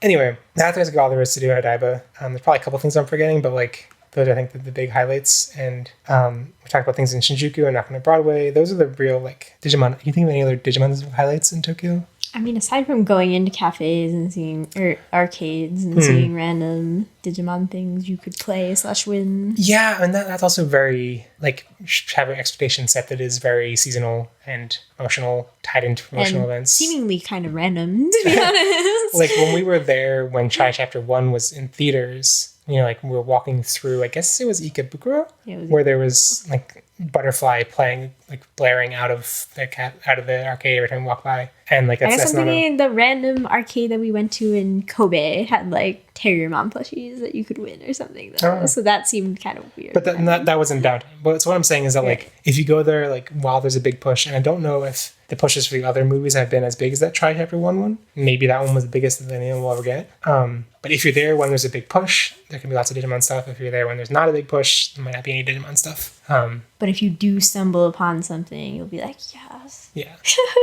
Yeah. There's other things to do in Tokyo outside of Digimon. Like, like the wards that are, probably find lists of like things to do in each of these awards, but these are the awards I kind of recommend checking out in full, like Shinjuku, Shibuya. Shibuya has Shinjuku, we talked about Digimon stuff, and the Shinjuku Gyoen Park also. Shibuya has the famous intersection, Shibuya Crossing. You have to cross it. Yeah. Ashley's making a very stern face. You have to cross it. You have to cross it. There's a curse that if you go to Japan and don't cross Shibuya Crossing, then you never come back. Your soul stays there. A lot of these places are featured in Cyber Sleuth. Cyber Sleuth is basically a primer for a nerd's tour guide to Japan. It's true. Like, just follow Cyber Sleuth. You don't need us. Shibuya also has Hachiko statue of the dog by the train station, which once you realize that's the thing, you'll like see in lots of pieces of Japanese entertainment randomly. And it's also, Shibuya is known for being like the hip place for teens to shop. Oh. Yeah, that's why like the World Ends With You is set there, because it's like where the teens do all the shopping. Okay. And Akihabara is well known as in my notes I just wrote Akihabara otaku. It's worth going to see all the otaku stuff. There's lots of stuff definitely worth checking out.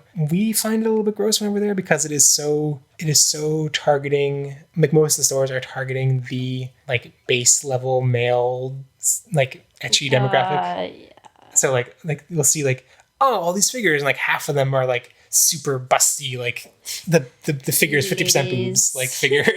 And it's like, oh, okay, I don't find this that interesting. But it's still totally worth checking out. And more permanent themed cafe, like isn't that where the Final Fantasy one was? And there's like Gundam cafe. Yeah, there are a couple more permanent cafes like that. And when I say permanent, they're like the last couple of years instead of like a month. But whatever. I would recommend if you have a franchise and you find a cafe that it has, you should probably go there. Yeah. And it's also, interesting just to walk around Akihabara to like see like giant billboards with anime, like see like Ruby in giant billboards. Like, this isn't even anime. This is like... Oh yeah, that was weird. Yeah. But it is cool and arcades you can probably find we didn't find like, oh, this is like the best arcade. There are great arcades throughout all of Tokyo, basically. Yeah, just go into them when you feel like playing games. Ikebukuro, I've heard people like compare to be like the more like female demographic version of Akihabara. That it's like so a lot of times when there will be like promotional cafes and stuff, if it's targeting a male demographic, it'll be in Akihabara, and if it's targeting a female demographic, it'll be in Ikebukuro. Mm-hmm. And so recently a bunch of Digimon stuff has been in Ikebukuro. So now you know. Yeah, I mean, because it's targeting the more Fujoshi audience. And so like the cafe we went to when we were there, but also the pop-up shop I went to this past couple months ago, both in Ikebukuro, and Ikebukuro is also the setting of Durarara. I don't know, I just like walking around Ikebukuro. It seemed like I think Ikebukuro being the setting of Durarara, but supposed to be for Fujoshi, like really confuses my brain. Yeah, because Durarara is not very like, oh my god, it's all Fujoshis. It's like no. Ikebukuro is like, or Durarara is about like the gang warfare and stuff. Like, it is strange, but I don't know. I like. There's a Pokemon Center there too. Oh yeah, Pokemon Center's in there. There's a big like mall. The big that has, one, right? No. Big in Tokyo. Anyway, and Roppongi Hills has Mori Tower, which is a great view and museum that is featured in Your Name. That's where they go on the date. Wow. Yeah, date 1. Date 2 is a different. According to the songs. Also, Tokyo Tower is a landmark that is also one of those things that's in every anime. You see it in every anime, it's true. It's Eiffel Tower. And Tokyo Skytree, I don't know, is like the thing that's replacing Tokyo Tower functionally. And I just feel like it gets a lot of hype. And I went there this past you went trip. there? And yeah. And I was kind of disappointed. It's like, it is a lot taller than Tokyo Tower, but it is so much more remote from the center of the city that you get a really good view of not as interesting of a landscape at all. It's like, oh yeah, this like when mostly we went suburban to Tokyo. Tokyo Tower, we got to see Fuji. You could see Mount Fuji? Yeah. Oh, I don't remember that. Tokyo Skytree does seem to do a bunch of like collaboration things. Like when I was there was some like exhibit for some like really old shoujo manga I didn't recognize that I guess was really important. And so it was like you walk around the corridors and there was Shoujo like manga's not important. no. And I think like more recently there was like an Attack on Titan thing there and stuff like that. So there could be some really interesting exhibit that's plastered throughout all the walls, but I didn't recognize the shoujo thing. And there are obviously lots of things to do outside of Tokyo itself, like Kyoto, Osaka, apparently. I gotta say, I thought Kyoto was cooler than Tokyo. I mean, it's okay to be wrong. Hot take. It's okay to be wrong. I'm not wrong. Tokyo for life. No. Sapporo and Hokkaido is also really cool. Also cold. It was cold. But cool. Well, we were there like on the brink of winter, so yeah, kind of our fault. I kind of wanted it to just be colder then. It's just like... Yeah, apparently if you're in Hokkaido when it's actually winter, there are cool things they do. Yeah, you can get like cool festivals and stuff. Right, but we were there in the fall, so that was not that stuff. But it was also not warm yet. So yeah, that's our general advice for traveling to Japan. I wanted to keep this about 30 minutes, and Jeff's not good at time. There's just too much to talk about. All right, so thanks for listening. Hope you find this advice useful, and good luck traveling to Japan. Ganbatte kudasai. Ganbatte. If you need budget advice, I'm gonna need some hard numbers before I give you. Give me your financial information. Give me your financial information. I guess I just end to repeat that like thing I mentioned at the top, that like if you there are lots of like specific resources. We can't, like, resources evolve and change over time, and so like we're gonna give you a specific, but like if we were to give you a specific thing, it would change over time. But I'd say that looking at Tofugu as the first source of advice is always a good place to start. Tofugu, where you found the restaurant? Yeah, we didn't even mention that. That's the best thing frog restaurant. That's look up the frog izakaya on Tofugu, and it'll be worth your time if you go there. It was recommended. It's the best. Yeah, you have to go. It was very highly recommended. It was very worth it. It was worth it, 100%. You get served by a frog. All I can say.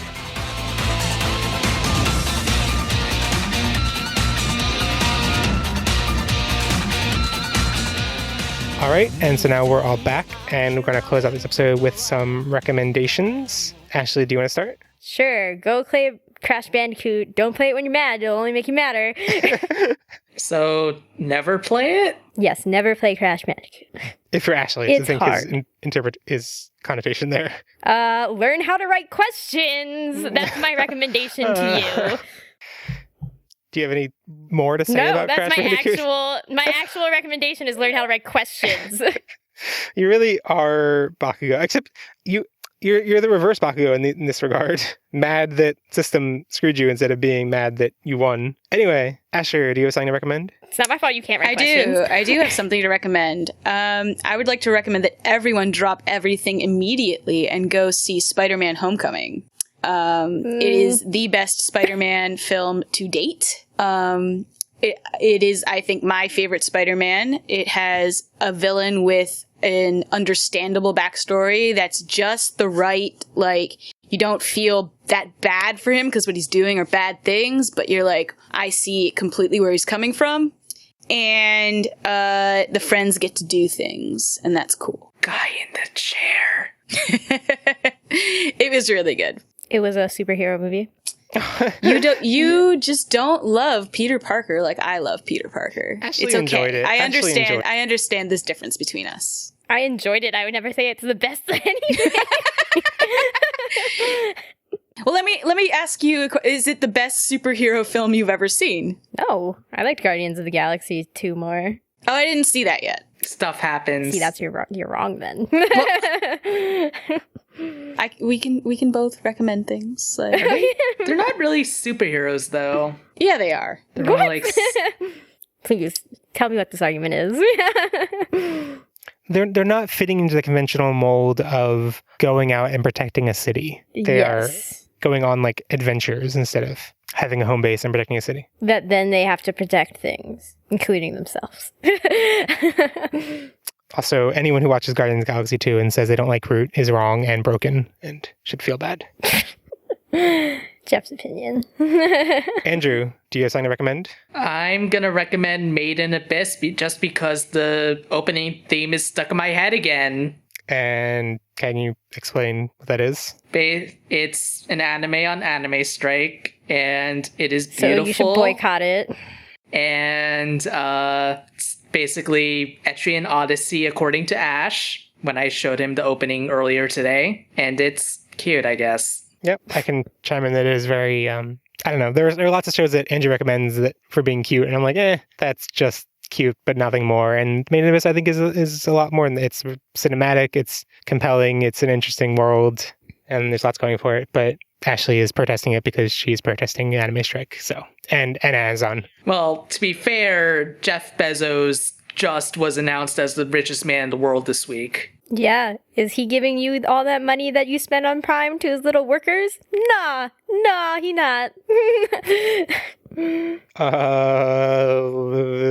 Okay. There's lots to complain about Amazon's work practices, but that's a complex issue. Okay.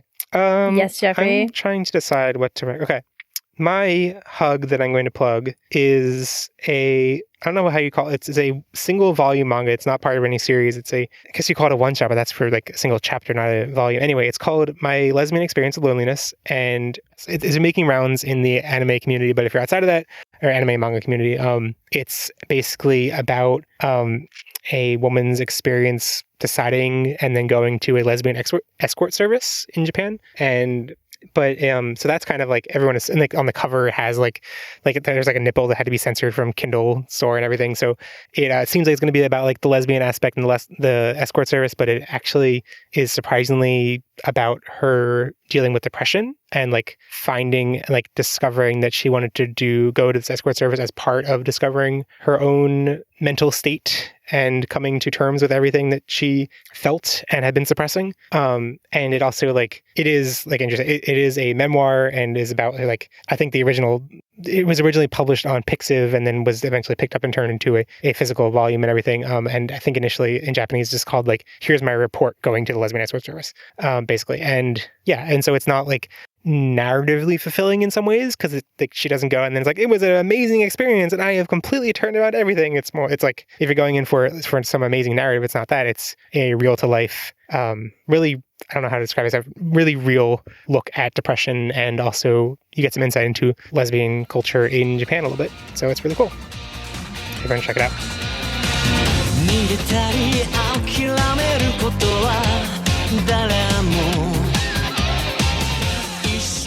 You can find the full show notes, including links to YouTube videos for all the Fox Kids ads we watched, and the comment thread for this episode at podages.com/019. Jump in the comments to let us know what you thought about this episode, like how mad you are about the questions that were chosen for DigiClash. You can also let us know. Teach Jeffrey how to write English. Oh my god. It was a seriously hard question, especially, I mean, maybe I just should have been like, Kari's a valid answer, but I was worried that everyone would choose Kari for those. There are plenty of ways to write this question far more clearly than how you wrote it to be like, it is limited to adventure. No, but I didn't want to limit it to adventure. Then there were ways for you to write it that implied other seasons better. Whichever way you wanted it to go, there was a better way to write it. You can also let us know your thoughts via social media, email our With the Will thread, or the Digimon subreddit thread for this episode. Our Ogunimon artwork while we've been covering Frontier is by Dubia Majo on DeviantArt. We'll have links in our show notes to check out the rest of their artwork. Poddigis is made possible with your support on Patreon, including support from our champion Patramon, Diabjomon, the infamous Tokujo on Twitter, Joe Keto, Kaiwunamon, Michael Penne, and how do I end? I don't even remember. Sam Kruagumon, also on the Moncast. Our ultimate Patramon, David Gramon, and our mega Patramon, Marcus, who seriously, we're gonna meet that reference soon. Oh, yeah. Oh, yeah. It's gonna be right in our faces like someone's punching us. I last night broke down the Data Squad episodes into arcs, and now I'm excited to. And I also mapped out like which episodes in the real world versus the digital world, and they're like, oh, I want to go. Oh, I would. I'm also really trepidatious about watching the dub for the first time. The dub is great, except for that one episode. I mean, I'm sure the dub is good. I keep hearing the dub is good, but like, I'll actually have to eat my words about like having experienced the sub first. Anyway. You can find Poddigis on Twitter, Tumblr, or Facebook to keep up with the Digimons, hear about upcoming episodes and recordings, and get funny Digimon images and GIFs. I'm Asher Dashery on Tumblr. I'm Drew Softman on Twitter. I'm definitely Jeff on Twitter. And I'm AshMcD00 on Twitter. Share the podcast with your friends who beat the heat all summer. All summer! All summer! But don't share it with friends who have no concept of seasons. And join us next week as we get lost in the Digimon Frontier movie. Bye! Bye! And remember, never stop digivolving.